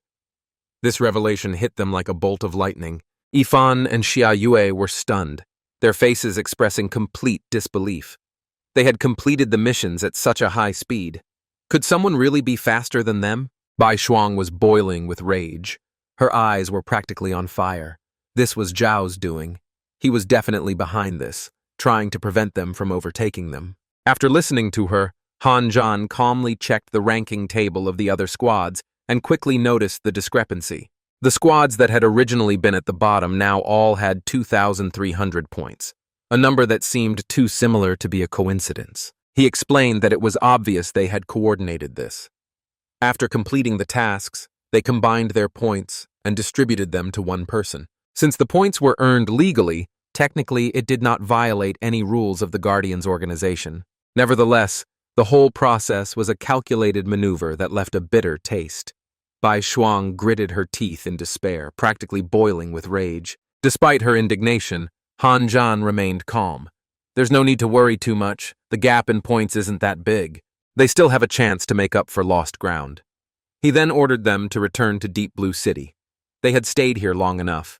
Shortly after, Li Shudong saw Xia Yue and Han Zhan enter the villa, and he quickly approached them with a concerned expression on his face. Han Zhan said they had made some progress, but the result was not as good as expected. He continued that the only good outcome was the rescue of the Shang family's convoy.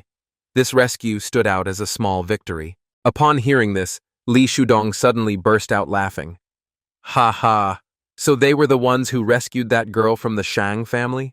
He was the very same insensitive guy she had mentioned. It was no surprise that she had been pestering him for the past few days, asking how to awaken and become a powerful spiritual contract. Seeing Han Zhang's confusion, Li Shudong smiled and explained that he had known grandfather Shang Xiding for many years. He was his old friend. To him, she was like his own granddaughter, and the Shang family. They are behind Deep Shang Technology, one of the 5 largest corporations. They develop advanced weapons in fact, this whole mission was specially arranged by the Shang family. They wanted to get rid of their precious granddaughter. But who would have thought that someone would be able to thwart their plan? They really threw a spanner in the works. Han Zhan was shocked to hear this. Seeing his agitated reaction, Li Shudong waved his hand and laughed. In fact, he would now give the items he had obtained to the young man. As he said this, he carefully turned the combination lock on the case. The lid slowly opened, revealing 2 vials inside. These were breakthrough serums. Not only did they significantly improve physical characteristics, but they could also enhance innate talents. He handed the vials to Xia Yue and Han Bin. He handed them 2 vials, each of which emitted a faint glow, hinting at the enormous power inside, making them feel excited. Xia Yue and Han Bin exchanged glances and took the vials without hesitation. Together, they respectfully thanked their teacher and immediately drank the serums in one swift motion, wasting no time. In the next moment, a stunning power burst forth from within him, as if invisible light enveloped his entire body. In just 2.5 seconds, he broke through to the 2nd-rank Spirit Master level, becoming stronger than ever before. At the same time, Xia Yue, who was standing next to him, underwent a similar transformation. Her spiritual energy rapidly increased, and it seemed as if she was enveloped in a mysterious power. In just a few seconds, her power broke through to the 2nd rank, radiating an aura of undeniable power. Her innate talent also awakened, granting her a divine power known as the 4 Symbols. This new power combined the supreme forces of wind, fire, thunder, and lightning. As if that weren't enough, her newly acquired divine power also unlocked 2 completely new musical scores, Wildfire and 16 Thunderstrikes.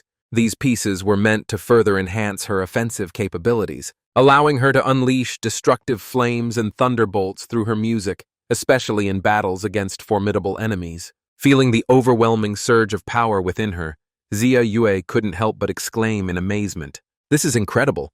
Gigi never thought his power could increase so quickly. Still stunned by the sudden surge of power, Xia Yue looked at her hands, feeling the immense energy coursing through her veins. Li Shudong couldn't help but laugh at their reaction. Just as they were enjoying the joy of their newfound strength, his phone suddenly rang, shattering the brief moment of peace. As soon as he answered, Bai Shuang's anxious and hurried voice came through. They had a problem. They needed to quickly check the mission list. It was a mission with a third-level monster and a reward of 100 points.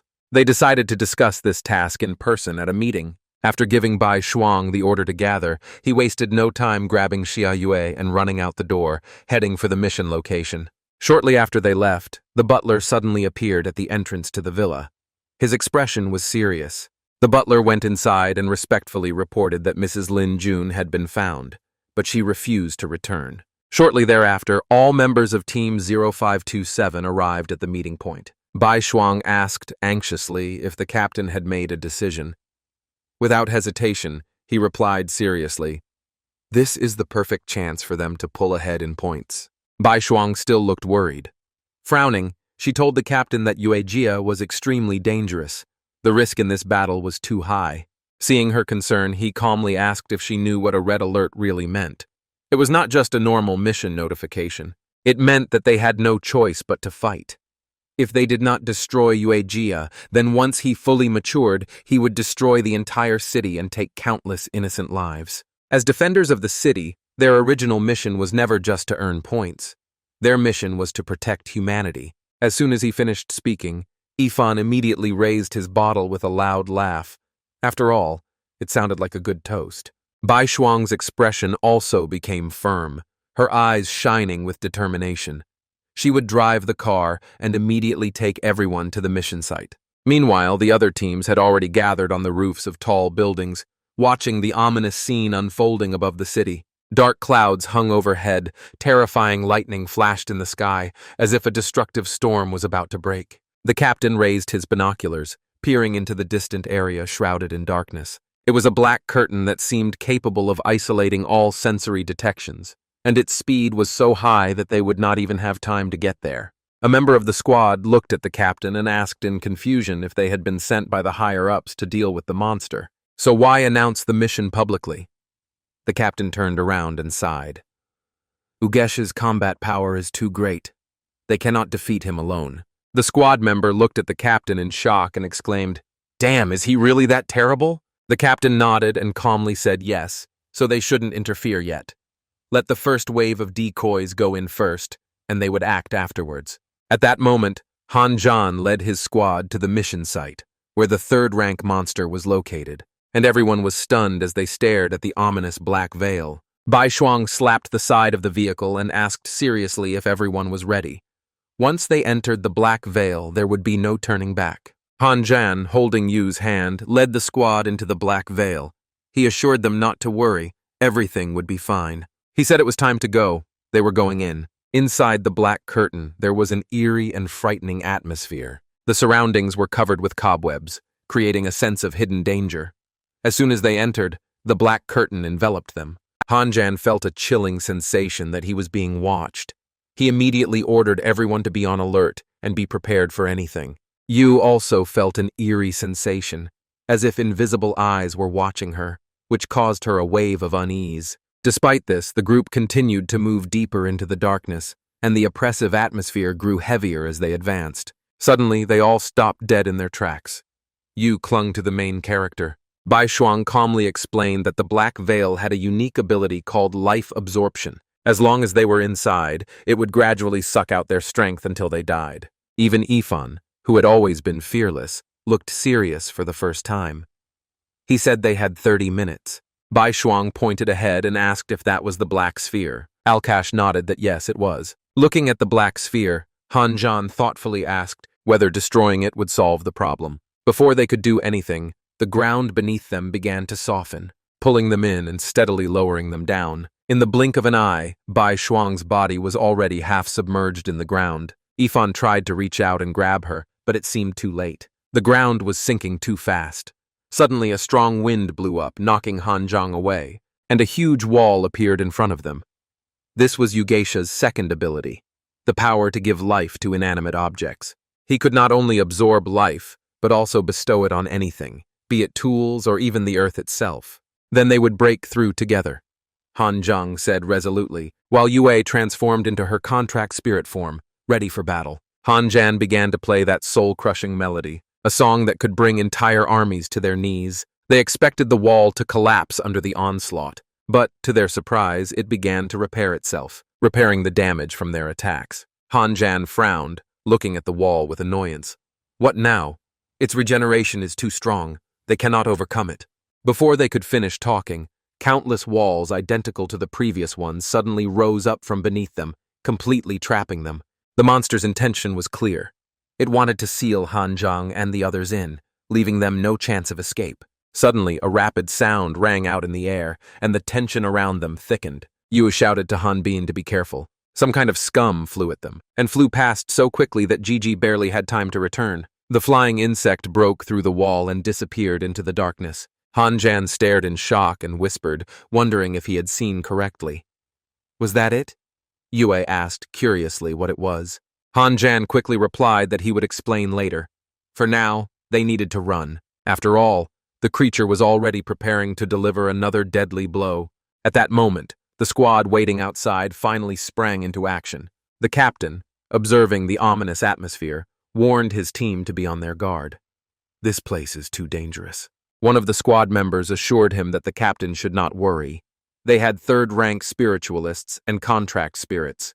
Even if they couldn't complete the mission, they would still be able to get out unscathed. However, before he could finish his sentence, the ground beneath them suddenly began to collapse. The ground exploded, filling the air with dust and debris. When the dust settled, one of the squad members looked at the captain, warning him of great danger. But before he could even see his face, when suddenly the captain lunged forward and grabbed him by the throat, his grip tightening. At that moment, a flying insect crawled out of the captain's hair and quickly dug into the squad member's eye.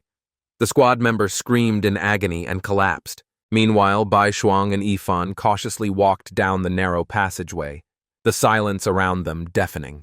Bai Shuang glanced at Yifan and quietly asked if he was scared. She really envied him. With his abilities, he didn't need to worry about his life. Yifan smiled and shook his head. It was more like a punishment. He just felt that if they couldn't escape, they might as well give up. Bai Shuang shouted. Who said they couldn't escape? Yifan looked confused. He asked if she had a plan. Bai Shuang gently placed her hand on the wall and began to recite a spell. Awaken. You are nothing but lifeless soil. As soon as she finished speaking, there was a crack, and the wall began to split. Yifan was stunned, exclaiming what kind of power this was.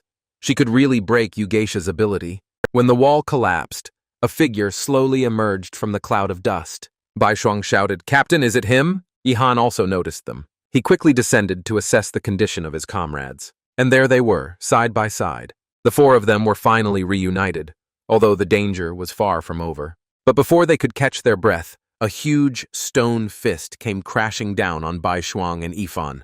Han Jan shouted for them to quickly get out of the way. The rock was only a millimeter away from them. Yifanya was almost completely crushed. Fortunately, Han Jan had activated his skills in advance, blocking the deadly blow and saving them from serious injury. He jumped in front of them, telling them to step back for now. He would take care of it. A giant stone golem stood before them, tall and menacing. Han Jan wasted no time and shouted, Quick victory, rise up! The two forces collided with tremendous power, scattering smoke and dust. Yifanya and Bai Shuang jumped away from the scene of the battle, but they knew that the shockwave would still reach them. As soon as it reached them, they were thrown several meters away by the impact. All these creatures were summoned by the monster, said Gigi. They need to destroy its core as quickly as possible. As soon as the black barrier is released, its core merges with the barrier itself. Only that black sphere remains.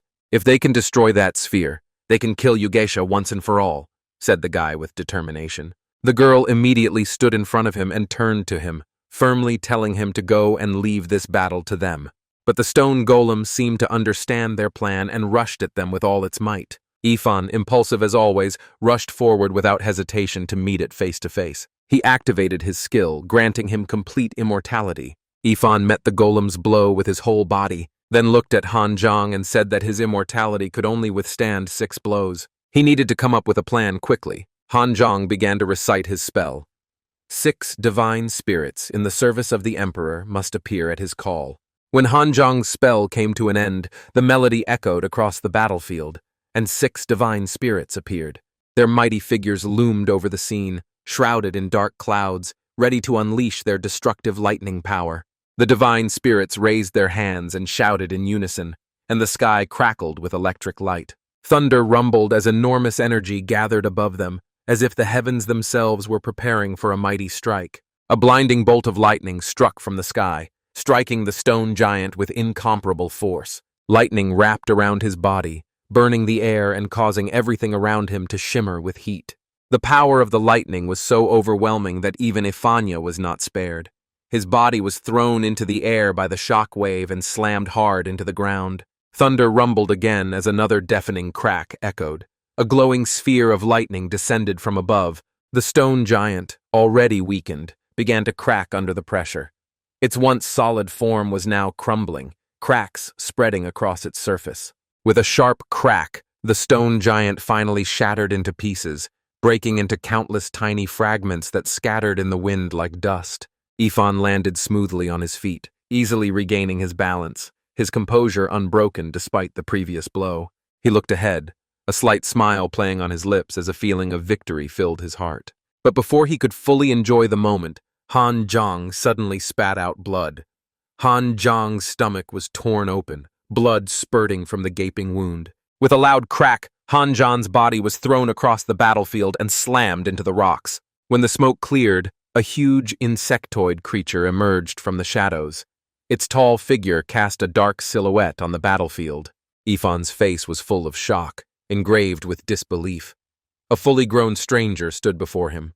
The scene became even stranger when the ominous figure of Bai Shuang appeared behind the monster. Her cold smile betrayed her intentions as she gently embraced the beast, as if they were allies. This beast had been hidden next to her for an eternity. She smiled, waiting for the perfect moment to release it and deliver a fatal blow. Han Zhan struggled to get up, his body beaten and weakened. He asked why she was doing this. Bai Shuang's evil smile remained, but tears began to fall from her eyes, creating a stark contrast with her expression. She turned around, her voice cold and determined. She wants to kill them all. There was something strange in her eyes. Ifan and Han Zhan exchanged anxious glances. They looked at Bai Shuang again, and Han Zhan suddenly exclaimed that this was not the first time. Ifan, curious and puzzled, asked what he meant by the second time. Han Zhan pointed to Bai Shuang's eyes. She's possessed. There's a silver shadow in her pupils. It's the legendary Shiji Chun. It's a 4th-rank insect known for its terrifying ability to corrode the brain. Once Shiji Chun penetrates its host's brain, it gains complete control over their body, turning them into a mere puppet, completely under its power. Worse still, it can reproduce asexually and divide into more parasites, spreading rapidly. In the story of Lan Xing, there was once a powerful 7th-rank spirit master who fell victim to Shiji Chun. As a result, he slaughtered an entire city that he had once sworn to protect. It took the organization a tremendous amount of time, resources, and manpower to finally defeat him. And even then, the losses were heavy. According to historical records, Shiji Chun was completely destroyed 32 years ago in the First War Zone. So why did he reappear here? Ifan stood in front of Han Bin without hesitation, firmly stating that the captain must flee. Han Zhan shook his head. They cannot escape. The black veil of the adult Yu Guze, having absorbed the recently deceased young specimen, expanded its radius tenfold. At their current speed, they would not reach the edge before it caught up with them and killed them. Han Zhan explained to Ifan that he just needed to buy time for one song. Han Zhang's wounds began to heal rapidly. His breathing stabilized, as if a powerful force was awakening within him. Seeing this, the expression on the possessed Bai Shuang's face changed. She immediately shouted for him to be stopped. In response, the adult Yu Guoje quickly fired a dazzling laser beam directly at Han Zhang. Without hesitation, Yu Fan activated his immortal ability, summoning a powerful shield in front of Han Bin and successfully blocking the deadly attack. The laser struck the shield and exploded, scattering its enormous energy in both directions. It was then that Bai Shuang suddenly appeared next to Yifan, lightly touching his shoulder and using her power of deception. She wanted to strip him of his immortality. However, Yifan remained unmoved by her attempt to deceive him. Without hesitation, he headbutted Bai Shuang, coldly stating that whether it was real or not was not for her to decide. She fell to the ground in shock, and at that moment, the parasite that controlled her came out, trying to take control of Yifan. He forcibly used one charge of his immortal power and tore the vile parasite out of his flesh. He mercilessly crushed the disgusting creature in his hand, ending the threat as its vile blood splattered everywhere. The adult specimen hovered above, smirking down at Yifan. The monster was curious to see how long he would last, she added mockingly, quickly firing another cannonball straight at him. Yifan used his immortal ability again to block the attack in the same way. But his strength was clearly beginning to wane. He turned to Han Bin, his face showing signs of exhaustion. Han Zhan severed his connection with Yue and calmly said that she and Yifan deal with the parasite. He would take care of the adult. At that moment, Han Zhan's energy surged violently. He never thought he would be driven so far. 8 Limbs Fist. First limb, activate.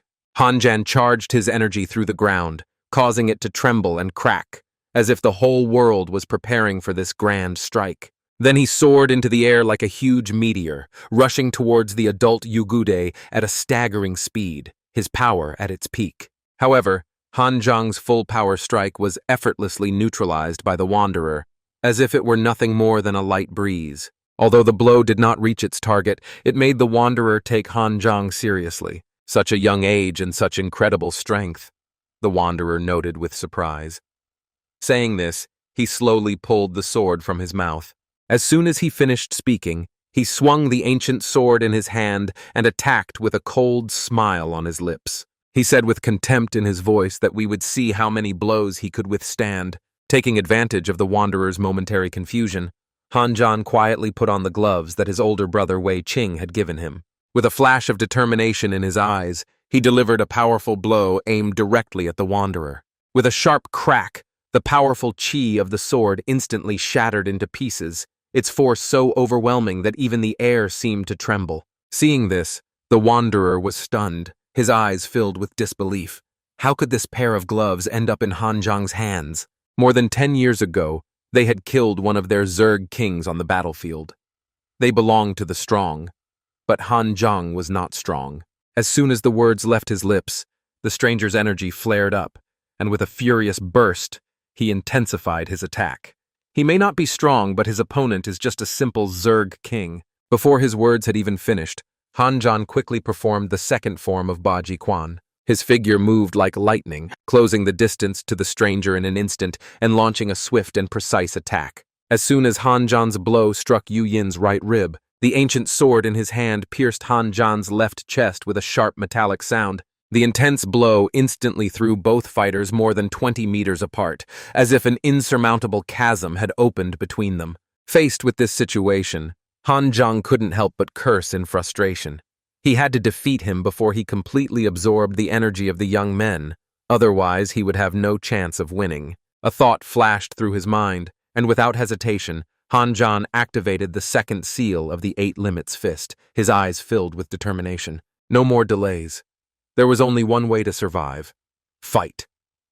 An endless stream of spiritual energy surged into his limbs, and Han Zhan darted forward, like lightning, quickly closing the distance to Yu Yin. Before Yu Yin could react, Han Zhan's fist struck his chest with stunning force like a thunderclap. In the next moment, Yu Yin's massive body shattered into pieces, as if a giant rock had been smashed. Watching this scene, Han Zhan said indifferently, "You lost." However, Yu Yin suddenly burst into maniacal laughter, his voice dripping with contempt. "No, this is not the end." Before Han Zhan could even comprehend what was happening, Yu Ying began to recover at an astonishing speed. What shocked Han Zhan even more was that he completely absorbed the energy and merged with the entire black barrier, becoming one with the void itself. Floating in the air, he looked coldly at Han Zhan and said, "Kid, it's over." At the same time, Yifan urgently informed Han Zhang of the bad news. Bai Shuang had disappeared. Worse still, The activated soil had turned into yellow-brown chains, firmly binding Hanzhang and the others. The Wanderer spread his arms wide, instantly summoning a massive meteor. It's all over. The meteor, capable of destroying the world, rushed towards Hanzhang and his group. At the critical moment, Ifan activated his immortal talent, managing to block the approaching attack. However, in the face of the meteor, the power of ordinary people seemed insignificant. His last resistance lasted only 2.5 seconds before it was broken. Just as Ifan was about to collapse, the meteor suddenly stopped in midair, immediately followed by a deep, powerful voice ringing in everyone's ears. 8th urgency, 6th opening. In the next instant, regardless of whether it was the Wanderer or the meteor, both were wiped out by the power of the Golden Fist. The insect was in shock, but soon it was gone for good. When the huge black curtain covering 1,000 miles completely dissipated, everyone was in shock and looked up, as the figure of Li Shudong appeared before them, who was glad he had made it in time. Looking at the figure of his teacher, Han Zhang's heart, which had been tense, finally relaxed. With a crooked smile, he muttered that he could finally finish his shift, and then completely passed out. Li Shudong glanced at Ifan and Xia Yue, and calmly ordered them to take the old 9th back first, and he would take care of everything here, as they needed to clear the area. Ifan shuddered, repeating the words, "clear the area," while at the same time, a beetle quietly crawled away from the other side. The scene immediately changed to a hospital. When Hanzhang regained consciousness, 2.5 days had already passed. Xia Yu, sitting by his bed, explained that after he lost consciousness, the teacher had cleared away the corrosive bugs, but they couldn't find the queen, so the mission was not yet complete. He asked where the alcoholic was now. Meanwhile, Ifan, desperately deflecting the meteor, suffered severe injuries with broken bones and veins. Although he survived thanks to his immortal talent, he was still in intensive care. At that moment, a breathless nurse ran in and asked if they were Ifan's colleagues, as he had suddenly disappeared. The guys were shocked. The main character had no idea how something like this could have happened. Hearing this, Xia Yue suddenly remembered that their teacher had said that they needed to track down the corrosive bugs themselves, and since Bai Shuang's disappearance was related to the corrosive beetle, Ifan must have gone after them. Seeing this, Han Zhan quickly got out of bed and explained that Bai Shuang was a breakthrough point, a 4th-rank corrosive bug that could reproduce asexually and divide. Once the queen was killed, the other subordinate beetles would disappear, and Ifan must have understood something and went to look for her. Xia Yu sighed deeply and continued that there was something else. The guard organization had kept 100 points from Squad 0-5-2-7, and they didn't even leave the Wanderer's corpse behind. All the materials were taken to the guard headquarters, since the mission was ultimately completed by the teacher. He asked if the teacher hadn't said anything about it. Xia Yu lowered her voice and replied that he said it was a matter between them and the guards of Deep Blue City, and no one else would interfere. Hanzhang's anger flared, and he immediately grabbed Xia Yue's hand and left, saying that they were going to take back what belonged to them. Meanwhile, at the guards' headquarters, a group of people were happily discussing how Captain Zhao was really generous this time, especially since he had distributed 4th-rank insectoid race materials to all of them. At that moment, Han Zhan and Xia Yue kicked the door open and burst in, shouting without hesitation, "Where is Xiao Hu? Tell him to come out!"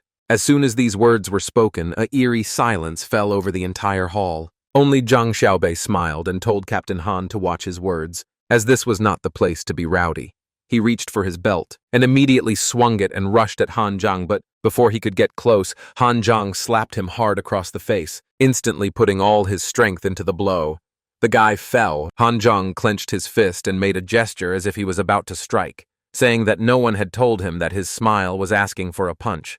The people around were stunned by this scene. One of them muttered that in just one round he was already being rubbed into the ground and it was outrageous. Hearing the whisper, an enraged Zhang Xiaobei drew his dagger and rushed to attack again. However, Han Zhan once again effortlessly parried the attack with a single movement, and began to beat the ground, saying that it seemed he had not learned from his mistakes, and he would force him to obey. At that moment, Xiao Hu finally burst in, full of rage, and asked Han Zhang what the hell he thought he was doing. Han Zhang smirked, grabbed Zhang Xiao's collar, and demanded that he apologize to him and his team. Xiao Hu snorted contemptuously, saying that he was dreaming, and did he really think he deserved an apology? Without hesitation, He ordered his subordinates to send the video to the third-in-command, Su Mingshan, and the inspection team at headquarters. Xiao Hu, smug as ever, said that the guy was finished as soon as headquarters saw the video, and he would be severely punished. Xiao Yue looked anxiously at Han Zhang, but he reassured her with a smile, telling her not to worry, because as long as the teacher was around, they wouldn't dare touch him. Sure enough, a moment later, one of Xiao Hu's subordinates reported that headquarters said it was an internal matter for the Deep Blue City guards, and they had to deal with it themselves. The inspection team added that the young man who had fought well asked if Han Zhang would be interested in joining them. Hearing this, Xiao Hu finally lost his temper, his face red with rage, and he cursed that it was bureaucratic nonsense. But in the current situation, Xiao Hu could only swallow his anger. He asked Han Zhang what he wanted as an apology to avoid further escalation. Since the materials from the elusive creature had already been divided up, Han Zhang made his demand to open the guard's storage and allow him to choose whatever his team needed until they were satisfied. Xiao Hu immediately wanted to refuse, as the guard's storage contained carefully selected items, each of which was extremely valuable, and this was out of the question. Han Zhang smiled and replied that this was impossible, because what could he take if he filled both hands, and if the team leader Xiao couldn't even agree to that, he would begin to doubt his sincerity. Xiao Hu thought to himself that he was right. Even if Han Zhang filled both hands, he would not be able to carry much. Finally, Xiao Hu gave in, but set a condition. Only Han Zhang could enter, and when he came out, he could not take anything except what he could carry in his hands. Han Zhang quickly released the semi-conscious Zhang Xiaobei, smiled with a click, and agreed to the deal. After finishing speaking, Han Zhang's eyes narrowed, and he silently muttered to himself that he would make sure not to hide anything except what he could carry in his hands. At that moment, he put on the storage ring. Han Zhang led Xiao Yue to the entrance of the treasure room. The guards at the door looked worried and whispered to each other, wondering if Captain Zhao would really let this guy in, and if it wasn't too risky. Xiao Hu smiled and replied that there were tens of thousands of items in the vault, some of which even he couldn't identify. And even if he could identify something, how much could he carry in his hands? The guard agreed with his boss's opinion. Meanwhile, upon entering the vault, Han Zhang held a book on treasure appraisal in his hands. He was dazzled by the enormous amount of treasures before him. Rare materials such as Dongguolin grass, the limbs of third-rank insectoid warriors, the wings of fifth-rank ghost butterflies, and even rare shells used for protective equipment from the 6 worlds. All of these were priceless items. Naturally, Han Zhang decided to take them all. Without hesitation, Han Zhang activated his virtual ring and began collecting all the items he considered valuable. An hour passed, and Han Zhang still hadn't come out, which made Xiao Hu increasingly anxious. Just as he was about to order someone to check on him, he was suddenly interrupted by a voice apologizing for the wait. Seeing Han Zhang's figure, Xiao Yue quickly approached and asked how everything had gone. In response to her question, Han Zhang simply smiled meaningfully, glanced at the entrance to the treasure room, before quickly turning and leading her away, saying that he would tell her when they got home, and adding nothing more. Seeing this, Xiao Hu's face was filled with confusion, wondering why this guy came back empty-handed. Had he really taken nothing? He quickly ordered his subordinates to check the vault, but the report they brought back immediately stunned Xiao Hu. This guy had emptied half of the storage room. Xiao Hu was so enraged that his ears turned red, and he seethed with anger at the insatiable greed. The items in this storage room were the property of the guard organization. If only a few items had been taken, it could have been covered up, but now that half of it was missing, would the guard organization let him get away with it? Xiao Hu angrily ordered his subordinates to report the situation truthfully, but was shocked when the response came from headquarters. Han did well.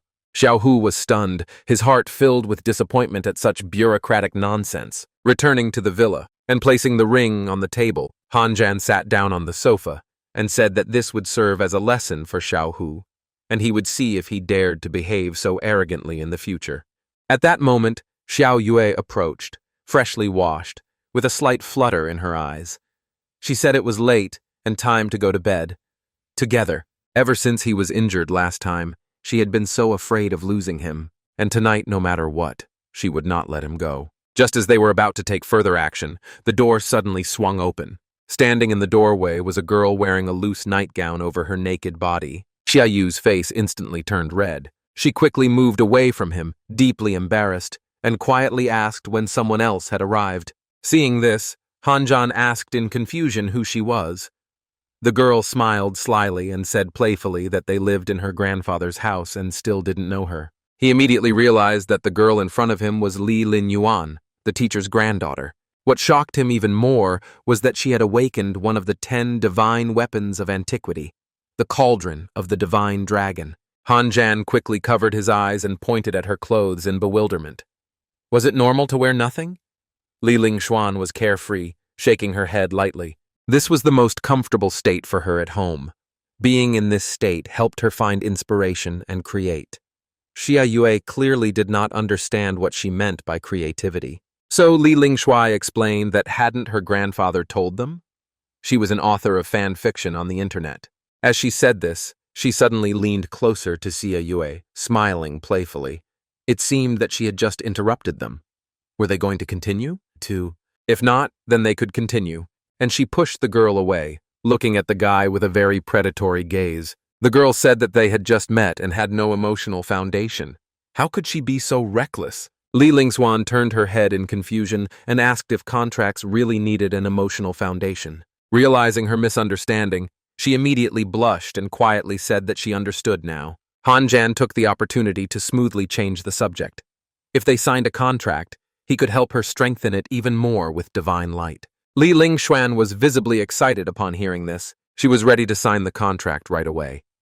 With that, she eagerly began to unbutton her robe.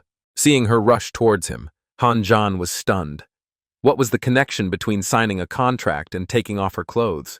However, Li Lingshuan casually explained that, as a fanfiction author, her works required close contact in order to sign a contract. Hearing this, Hanjan and Xia Yue's expressions immediately darkened. No wonder your books were banned, Hanjan muttered, shaking his head helplessly. As soon as the words left his lips, golden chains appeared on Hanzhang and Li Lingshuan, binding them tightly. Then Hanzhang suddenly opened his eyes wide and let out a low growl.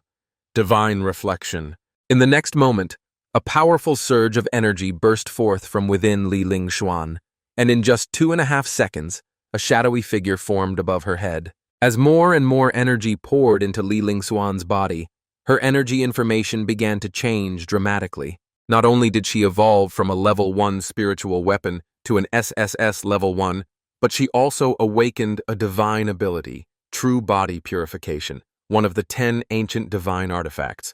This ability allowed her to absorb the essence of precious materials or insectoid creatures rich in spiritual energy, condensing the energy and restoring it to its original form. Seeing this, Hanjan was stunned. This talent could extract spiritual energy. Didn't that mean that in the future, she would be able to easily obtain pure spiritual energy and make breakthroughs at will? Meanwhile, Li Lingshuan returned to reality and looked at her hands. Her eyes filled with disbelief. Was this her talent? Hanjan smiled and replied that yes, her talent was incredibly strong. How about trying it out now? Hearing this, Xia Yue, sensing the situation, said for them to continue while she went to get some water. As she left, she couldn't help but think that this younger sister also had the talent of a divine spiritual weapon. What a surprise. However, 2.5 minutes later, when Xia Yue returned with the teapot, she suddenly heard a rustling sound coming from the room.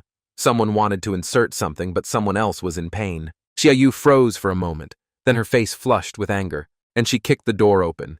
She said, "It's so late, what are you two doing?" When she opened her eyes and saw the situation inside, her bright face instantly turned red with embarrassment. It turned out that they were cleaning the materials by putting them inside. At that moment, the divine furnace under Li Linshuang's control suddenly emitted a dazzling light. Shortly after, several white elixirs gathered in Hanzhang's hands. Seeing this, Xia Yue quickly asked what it was. Hanzhang explained that it was a spiritual energy pill. By swallowing it, one could increase their spiritual energy by at least 1%. Xia Yue was amazed. That's impressive. Li Lingshuan, now in her human form, suddenly ran up and knocked him to the ground with all her weight. She told him that the alchemical fire in her body had not been extinguished, and that the true fire was burning. She asked him to quickly put it out. Hanzhang's face turned red, and while he was telling her to stop, his hands honestly pulled Xia Yue into the situation.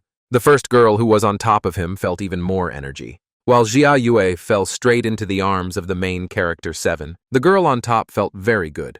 It was as if she were in paradise, and the guy below was barely holding back the whole situation. Now Xia Yue said she had no strength left to hold on, and they both straddled the main character. So lucky, so lucky. After the night was over, looked at the two women in his arms and suddenly felt like a winner in life. Li Linyuan's face wore a satisfied expression, the corners of her lips slightly raised.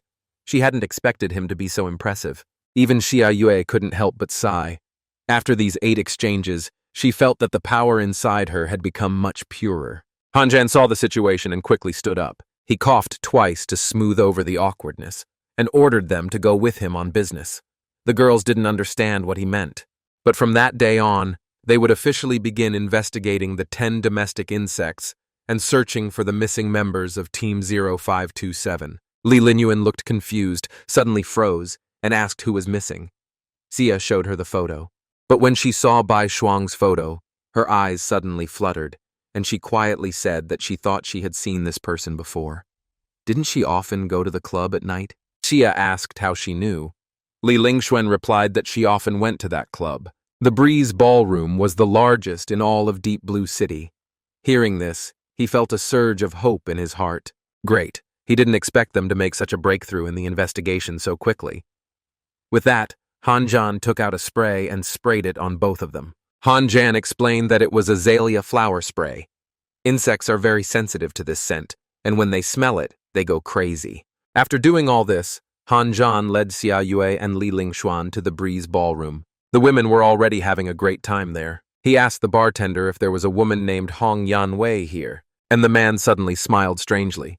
Did you say Hong Yanwei? Han Jan confirmed, yes, Hong Yanwei. As soon as the words were spoken, the bar instantly fell silent, and all eyes were on him. Just as Han Jan was about to act, the bartender suddenly shouted excitedly, "That guest just said, Hong Yanwei! He'll pay for everyone here." As soon as he finished speaking, the crowd around them erupted in applause, shouting, "Wow, awesome!" Han Jan was a little stunned, and the bartender continued to explain that yesterday, a guest had drunk a lot here and said that someone would come and say the words, Hong Yanwei, and that he would pay the bar bill and close the establishment. Xiaoyu frowned. Who was this person? But the guy immediately realized that this person must be Yifan. At that moment, the bartender took out a box and handed it to Han Zhang. This is what that guest left behind. He asked me to deliver it personally. Han Zhang took the box, which was shrouded in a faint golden light. It was Yifan's spiritual energy, a symbol of his immortal talent. Han Zhang opened the box and found a note inside with 2 pieces of information. The first was about Yimin, the leader of Han Zhang's family. The second was about the guard team in Deep Blue City, as well as the devouring insect. Li Linyuan looked at the note in confusion. Was it something left by a teammate? What message was he trying to convey? Han Zhang paused for a moment, then replied that the parasitic queen had begun to divide in February. This meant that there were now 7 infected carriers. The information was critical, helping them quickly narrow down their search. Having said that, Han Zhan turned to Xia Yue and Li Linyuan, telling them to wait there for a moment. He needed to use the restroom. When Han Zhan entered the restroom, he passed a middle-aged man. He rudely pushed him aside and said he was in a hurry. The man, who was about to leave, suddenly stopped, and his face contorted into an expression of pure madness. Damn it! The smell of stone flowers.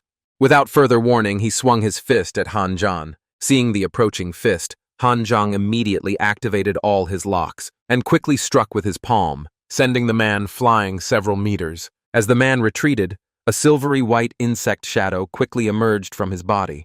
Han Zhang recognized it as one of the infectious beetles and, without hesitation, grabbed the insect, squeezed it tightly, and crushed it into a pulp. That's how you deal with these creatures. Hearing the noise, Jia Yu and Li Linyuan ran over and asked anxiously what had happened. Han Jan calmly replied that it was an infectious bug that parasitized the owner of the Breeze dance hall, and that it was now dead. Xie Yu fell into deep thought. There were only 7 parasites. One had already appeared, so who could the rest be? Li Linshuang calmly replied that, based on her experience writing fan fiction, the bad guys are usually close to the main character. So could it be that the members of the team around Yimin are also likely to be infected? After listening to Li Lingshuang's words, Han Zhan no longer hesitated and decided to leave this place in search of new clues. When Han Zhan walked out the door, a young man with a machete rushed at him, shouting angrily that he would kill Han Zhan. Han Zhan quickly dodged his attack and immediately kicked him, sending the man flying several meters. When the man fell, a silvery white beetle quickly crawled out of his body. Han Zhang raised his hand and quickly destroyed it. This was followed by Li Linshuang's puzzled voice. Another parasitic beetle? That's too much of a coincidence. Xiaoyu looked at the fallen man and suddenly exclaimed that she had seen him before. He resembled one of Xiao Hu's subordinates. A thought suddenly flashed through Han Zhang's mind, and he muttered that everyone who was infected was connected to the virus and the breeze dance hall. Yimin, the dance hall owner, Bai Shuang, the bug that Yifan crushed, and now this one. They were all in the dance hall, and they all had one mutual acquaintance, Xiao Hu. At that moment, he suddenly had a bad feeling. Damn it, he knew where Yifan would go next. Meanwhile, in the office on the top floor of the Xiao Hu Guard Organization headquarters, he was breathing heavily as he listened to his secretary praise him from behind his desk, calling Captain Xiao amazing. Just then, the office door was kicked in, and a figure burst in. This person was none other than Yifan, who had just escaped from the hospital. Yifan angrily shouted that Xiao Hu had killed Yamin, seized the captaincy, and used the devouring worm to parasitize and suppress talented awakened beings and their contract spirits, and that he, having committed such crimes, still dares to be at large. Xiao Hu sneered and said mockingly that he must be Yimin's useless younger brother, and that she had died. But instead of licking his wounds, he had come here to make a scene. Yimin, remembering the girl's death, angrily retorted that it was all his fault, and today he would settle the score with him. Xiao Hu's subordinates had already gathered outside the door, and Xiao Hu, not caring about anything, casually said that it was not his fault, but the fault of those who lacked willpower and luck, and that he was not afraid of his reinforcements, standing there and talking nonsense. Before Xiao Hu could finish speaking, his heavily armed reinforcements entered and surrounded Yifan. Xiao Hu pointed at Yifan and shouted that this man had dared to openly attempt to kill a key member of the guard organization. Xiao Hu's subordinates immediately attacked, threatening to kill Yifan and execute him on the spot. Yifan was furious. It was clear that Xiao Hu, a true villain, had struck first with false accusations, and now he was ready to fight Xiao Hu to the death. Suddenly, Han Zhan, Xiao Yue, and Li Linshuang burst through the window, and the force was so great that everyone in the room was thrown about. Xiao Hu and the others were stunned by Han Zhang's sudden appearance. Yifan asked Han Zhang in surprise how they got there, to which Han Zhang replied that if they hadn't come, would he really have preferred to be beaten up alone? Yifan looked at him silently. Then Han Zhang turned to Xiao Hu's subordinates and coldly said that this was a matter between Xiao Hu and him, and if they didn't want to die, they should get out of the way. However, they did not listen and objected, asking if Captain Han was sure he wanted to form an alliance with this murderer.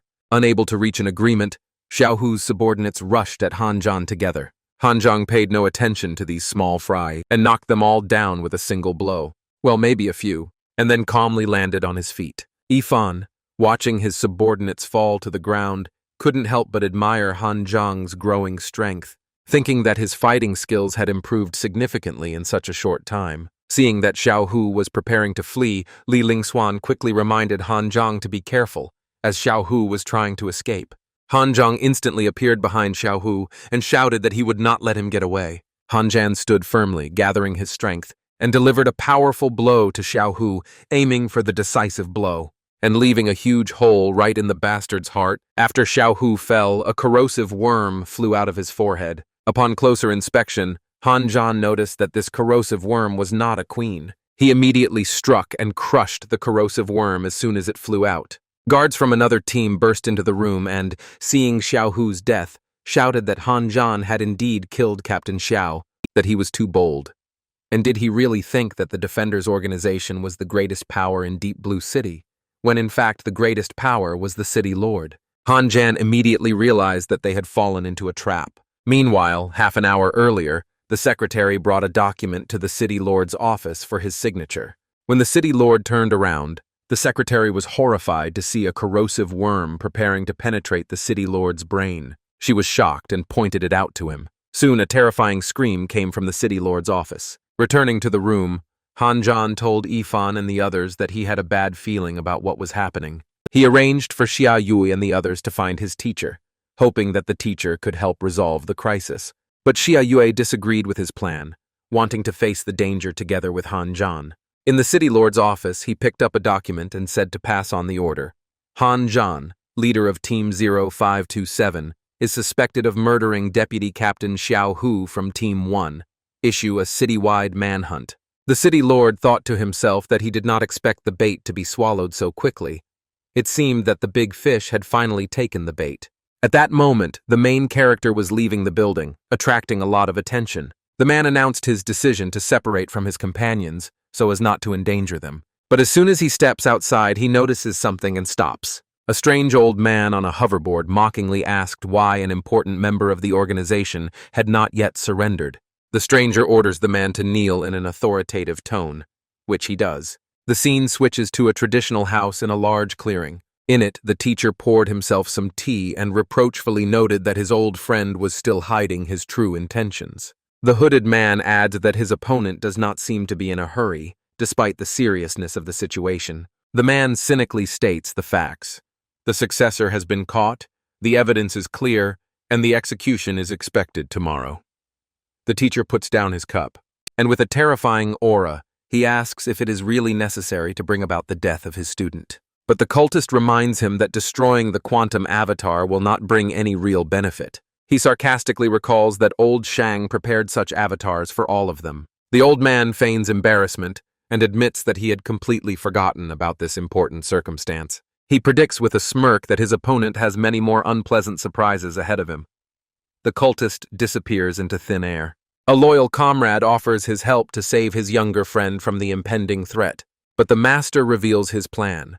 He allowed his enemies to act for a long time in order to get to the main conspirator. The man figures out the enemy's plan, which is to use Zhao Shi as bait for Han Zhang. He makes his move, turning the very idea of using bait into a trap for the conspirator himself. The master compares life to a chess game, noting Han Zhang's hard work and efforts. The scene then shifts to the main character, who is completely bound and confined in a cell. The executioner demanded a confession to crimes that his victim did not agree to. Han Zhang defiantly replies that he has committed no crimes and has nothing to confess, but he is struck in the stomach.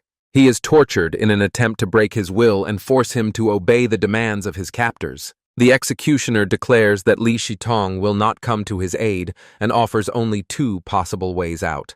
The first option is to join a mysterious group representing the future, not the past. The second option is to remain unbroken and be executed by guillotine the next morning. Han Zhan realizes that the erosion worm was planted by Yi Ming at the instigation of the conspirators. The executioner confirms his guess, revealing that the worm is not an enemy, but a powerful tool in skilled hands. The young man pretends to agree with the arguments, pretending to have made the necessary decision. Suddenly, the man rejects both options and chooses his own third way. His opponent shouts in rage that such a choice is tantamount to a voluntary death sentence. The next day, the TV screen showed a special news broadcast about the betrayal of the leader of Unit 0527. The assistant reported to the city lord that everything was ready for the upcoming execution. He also inquired whether the three criminals who had escaped the day before had been caught. The city lord received a report that the fugitives were hiding in one of the villas. He gave orders to continue the search immediately and apprehend them. Watching the execution, the lord wondered about the calmness of the condemned man before his death. Han Zhan pondered his teacher's strange hint to let events take their course. He was overcome with doubts as to whether everything that was happening was part of a premeditated trap. The crowd discussed the unexpected betrayal of the awakened SSS-level talent. The city lord personally appeared in the square to address the citizens of the city. His appearance caused surprise among the people gathered in the square. He spoke of the loss of a young genius accused of murdering innocent people. The city lord declared an attempt to conspire with the insect tribe against the city. The crowd unanimously demanded the immediate execution of the convicted traitor. The angry crowd continued to chant for Han Zhang's death, which pleased the bastard. Under pressure from the citizens, the city lord gave the final order for execution. The executioner accepted the order and lowered the blade of the guillotine. The main character was already in the guillotine, but suddenly someone in the crowd pressed a button, and the blade stopped just a second before beheading the main character. The unexpected malfunction of the execution machine caused confusion among those present. The city lord angrily demanded that the person responsible for disrupting the execution be brought before him immediately. Shang Si-ting boldly stepped forward and declared her disagreement with the execution of her benefactor. The city lord was surprised to learn of the influential Shang family's intervention in the process. Shang Si-ting's protest was unexpectedly joined by other dissenting voices. The main character's team. The scene shifted back to the grandfather's estate. The cultist confidently declared victory, as Han Zhan was already on the scaffold. But the old man said it was too early to draw conclusions about the outcome of the game. He suggested simply waiting and seeing how events unfolded. Agreeing with him, the cultist vanished into thin air. Old Li reported on the unsuccessful attempt to track down the real puppet master behind the conspiracy. There were tense accusations against Old Shan regarding his involvement. Old Shan angrily rejected the accusations, pointing out the absurdity of his participation in the execution.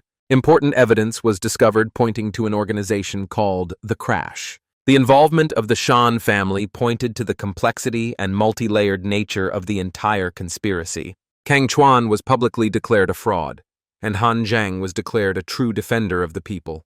And the girl told them to look a little higher. Han Zhang was already on the screen, addressing the people with a fiery speech about his true destiny. The young man vowed to destroy the insectoids and protect the city from their invasion.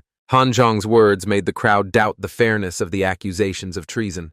But then a strange, levitating old man ordered the crowd to be quiet, trying to regain control of the situation. Suddenly, an intense pressure of incredible force appeared in the square. A representative of the Crash organization declared Han Zhang's execution to be his mission. The attacker declared that the young man's death was inevitable that day, but his blow suddenly stopped. Before that, it left behind a huge explosion. What happened caused confusion and bewilderment in the mighty old man. And then a shockwave burst out of the explosion and hit the old man. It was so powerful and hot that it instantly burned the entire front of the old bastard's body. The witnesses admitted that they could not see the person who had committed the assault. Suddenly, a girl with blue hair noticed someone. It was another old man who was running across the rooftops as usual. The executioner cursed the situation, claiming that no one could save Han Zhang today. The man realized that the teacher had begun to act, and the right moment had come. The big fist was already a couple of centimeters away from him, but the main character easily dodged the powerful point explosion. The Lord was shocked. Where did such a young warrior get such speed? He was indeed very fast. In the next second, the protagonist was already behind the Lord. He delivered a heavy blow right to his face, and with a crash, he sent him crashing to the ground, creating another explosion. And when the dust cleared, the protagonist was standing right in front of the unfortunate Lord. The parasitic insect had already flown out of his head. But the main character couldn't let it get away and quickly grabbed it in midair, then quickly and forcefully squeezing it, leaving only a puddle of apple jam in its place. The unexpected appearance of the strange insect caused surprise and confusion among the characters. Han Zhan showed people a fourth-level erosion worm parasitizing a human. He explained that all his actions were aimed at protecting humanity from the threat.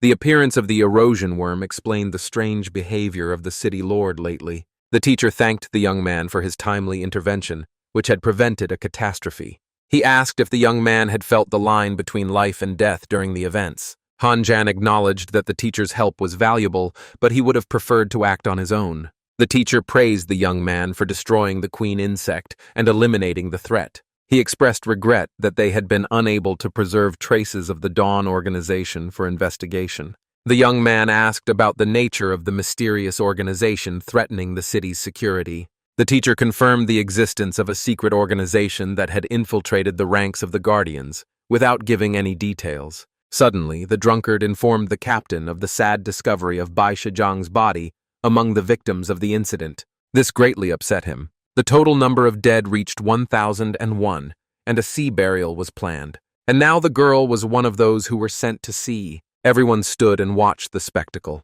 It was terribly sad and melancholy. Han Zhan expressed his regret at not being able to protect Bai Shijian and apologized. Suddenly, veins and lines appeared on the girl's face, and she began to turn blue all over.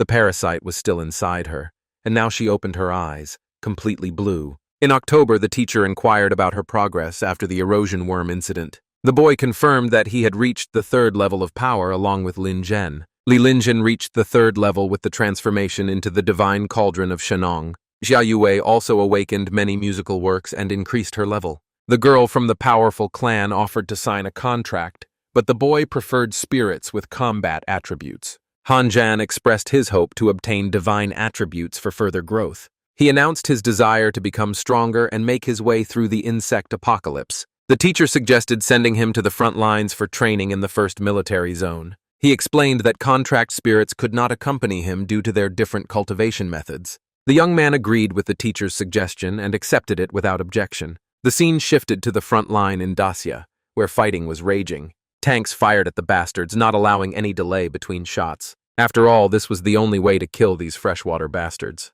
Medics urgently evacuated the wounded from the battlefield under continuous attack. A tense dialogue ensued between the soldiers about the losses and the need for reinforcements. One soldier accused another of fleeing the battlefield after the death of 3 team members. The accused justified himself by citing the elite mission and the need to wait for reinforcements. Suddenly, his interlocutor turned around. Something very interesting had happened. A helicopter landed next to them, and out stepped the main character, carrying a backpack on his shoulder. Han Jan introduced himself as a new soldier who had arrived at the front line to serve. The question about the absence of a contract soldier caused confusion among the soldiers present. The guy's answer that the spirit had stayed at home caused shock and disbelief among the experienced fighters. Captain Xiao asked everyone to calm down and explained that this young man was not just an ordinary soldier. He drew attention to the young man's clothes, pointing out that he came from an elite city.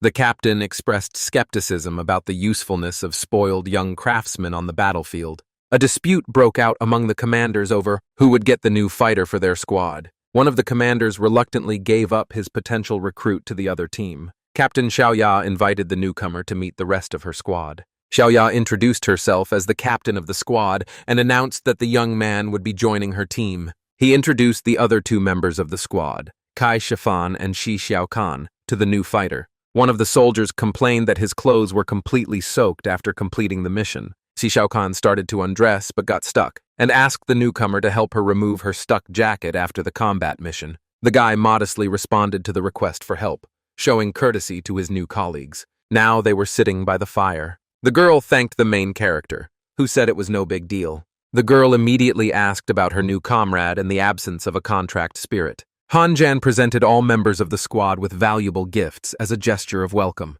The gift of 6th-level armor caused amazement and admiration among the recipients. The squad members gratefully accepted the generous gifts from their new comrade. One of the fighters refused the armor, explaining that he was a mech operator. The captain noted the recruit's wealth, guessing his noble origins from the gifts. Xiaoya went to get his equipment, instructing the team to begin preparations. Han Jan inquired about the captain's specialization as a mech operator.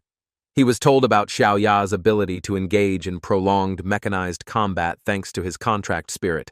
A colleague mentioned the captain's dislike of incompetent high-ranking officials. The captain interrupted the conversation, giving the order to immediately prepare for the mission. Han Jan inquired about the details of the squad's upcoming mission. Xiaoya announced that they had received a blue mission to completely destroy the target. The captain began a briefing on the Izanami snake clan and their frightening rate of reproduction. Xiaoya talked about the turning point in the war after Commander Wei Qing's return. Marshal Wei personally broke through the Serpent clan's supply lines, changing the ratio of casualties. 4 8th-level snake emperors distracted the commander from the main front. The second military zone used the abilities of diviners to locate the snake nests. The captain emphasized the urgency of the mission and ordered an immediate advance. Fire once again took the leading position in the frame. The mecha squad approached the target, maintaining heightened vigilance in the danger zone. The fighters visually confirmed their arrival in the designated mission area. The squad was met with an unexpected sight that puzzled the soldiers. Xiaoya identified the object as snakeskin, shed after a level up. And he was absolutely right. The captain discovered hidden snake eggs inside the giant shed skin. Inside the skin, the captain measured its length and estimated the number of eggs to be in the billions. A sudden strange sound broke the silence and caught the attention of the whole squad. The eggs were slowly beginning to crack, and they were making a terrible noise that even the captain could barely stand, and soon flew away in his suit far away. Xiao screamed in shock at being launched in a 14-ton machine, but GG was already there and ready to help. And the suffering of the people did not stop. Everyone still covered their ears. But Mika asked the guy not to save him and to go on with the mission. But GG was already firmly committed to servility, and he was preparing to throw him back onto the battlefield with force. And he really did easily launch the tank into the air with his feet. And he flew, spinning like a Bakugan, until he finally landed firmly on his feet. The boy's incredible strength caused complete bewilderment among the people around him. Mecha himself did not understand how this was possible. Even lifting him was an almost impossible task. One of the squad members assumed that the man had died after falling from such a great height. The captain opened the suit and expressed his deep regret and took responsibility for the incident. But Han-jan was unexpectedly alive and asked his comrades to pull him out quickly. The team was relieved to find the guy alive and unharmed. His colleagues admitted that he had literally scared them to death earlier. The captain scolded him for taking unnecessary risks and reminded him of the mission's priority. The young man confirmed his understanding of the task and his willingness to follow the captain's instructions. The sudden appearance of a young snake from the Izanami clan posed a new threat. Numerous snakes began to awaken and become active around the perimeter. This meant only one thing. They had finally hatched and were ready to torment the lives of the workers. Now the mecha was definitely ready to show these monsters its full power. The members of the squad felt despair in the face of the enemy's overwhelming numerical superiority.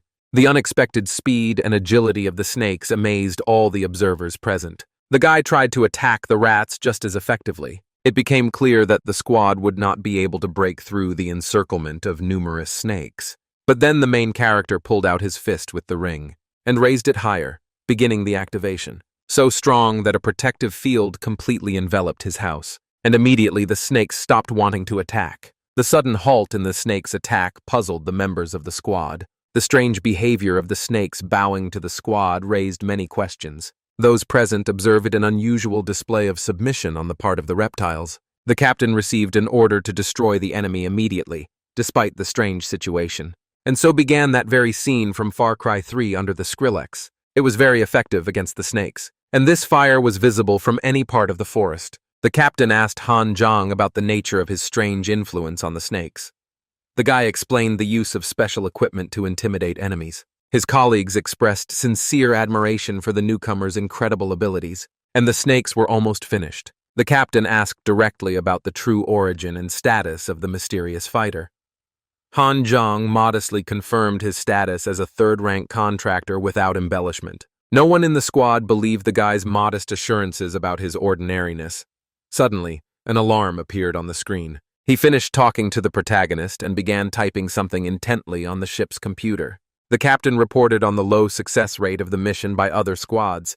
She acknowledged the guy's crucial role in the success of their own operation. The key points of the Snake Clan's movements, marked on the map, became known. The captain suggested using the guy's abilities to ambush them on their way. Han-jan warned of the need for an urgent retreat in the face of a new threat.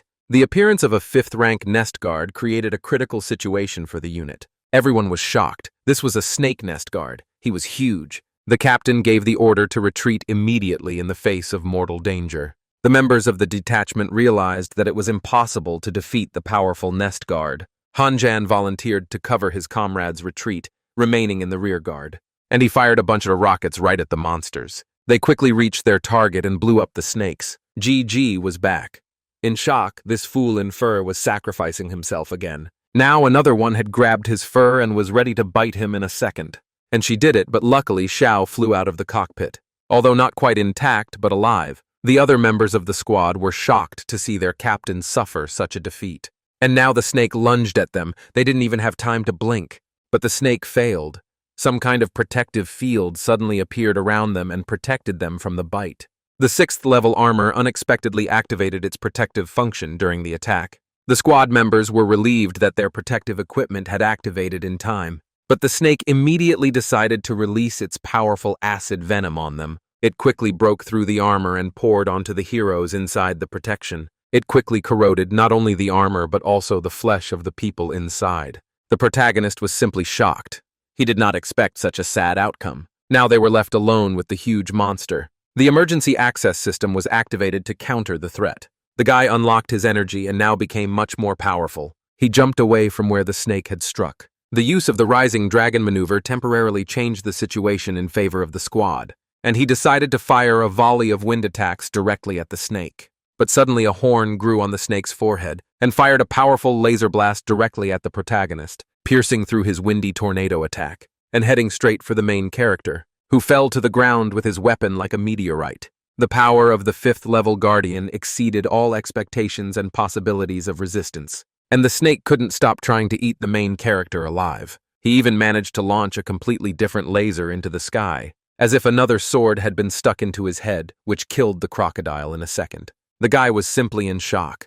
After all, he was already preparing for his death. A girl fluttered to the scene of the battle and stood right on the head of the snake she had killed. The guy immediately got up and thanked her with all due respect. The stranger who appeared saved the guy's life, introducing herself as Gunyan Jin. The stranger called the guy handsome and introduced herself as a native of the infamous city of extreme evil. She revealed her origins from the land of exile, unrecognized by any nation. The city of extreme evil was described as a massive settlement of outcasts rejected by society, a lower district. The essence of their evil lay in their absolute freedom of action, without moral restrictions. Information was revealed about an 8th-level contract spirit with the form of the Blade of Destruction. The guy was struck by the revelation of the stranger's level of power and status as a Valkyrie. The girl jumped closer to the guy. Gongyang Jin inquired about the name of the melody that enhanced her combat abilities. She announced her intention to take the musician for exclusive combat support. Han Jan resolutely stopped Gongyang Jin's attempt to take him away from the battlefield. The Valkyrie expressed contempt for the resistance of the 3rd-level contractor. The man explained that he could not leave the combat mission unfinished. Gongyang Jin threatened to use force to achieve her goal.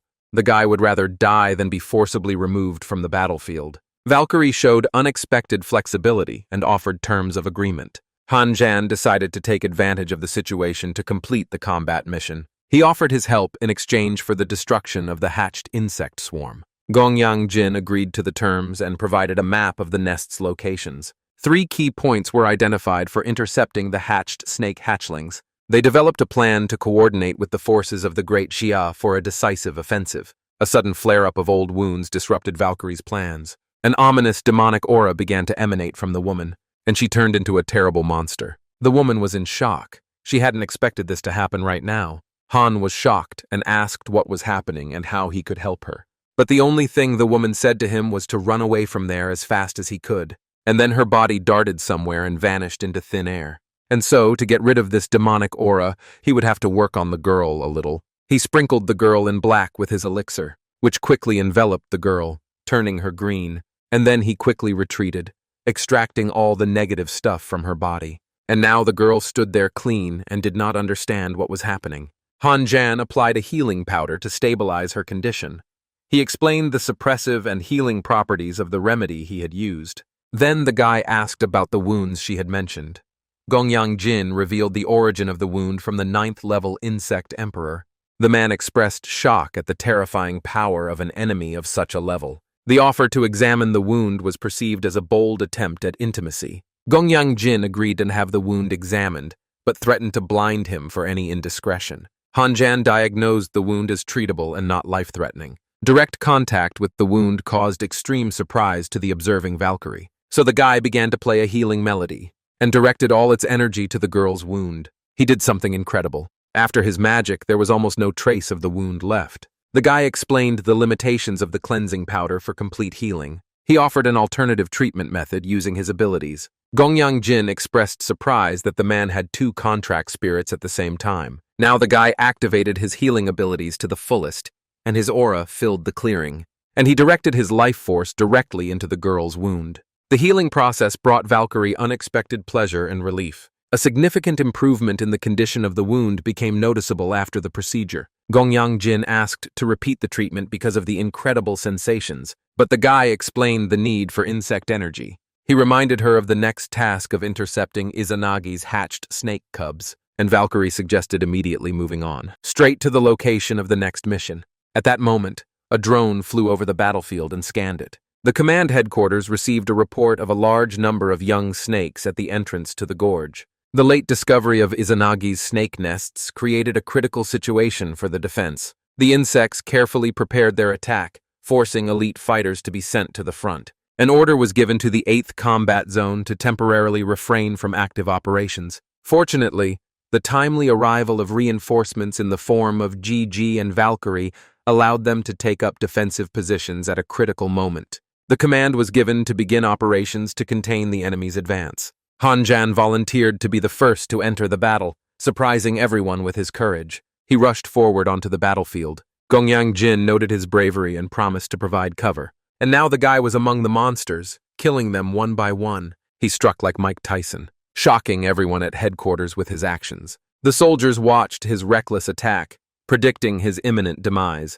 delivering another crushing blow to the snake-like monster. The man faced a problem due to the huge number of opponents to practice his technique on. His loud cry was accompanied by a powerful attack that cleared the space around him, and he saw a couple more snakes right in front of him. Valkyrie was also watching all this, and then she decided to help the guy, striking with her laser right in the center of the battle, knocking back all the attackers. Now she drew her sword and was ready to chop everyone down. She swung and with a shout tried to deliver the first blow, which resembled the enormous claws of a tiger's paw. The guy refused help, saying he was still fit for action despite his injuries, and the girl was once again impressed by the fearless or reckless young man. The discovery of the third lock significantly increased his combat capabilities. The new life strike technique was successfully applied in combat conditions, and destroyed several monsters at once in its path. Gongyang Jin watched the unexpected display of power with interest. She decided to join the battle, offering her help in the fight. At headquarters, the soldiers were amazed at the young man's ability to hold back an entire nest. The woman's identity was revealed as a famous demoness from the city of extreme evil.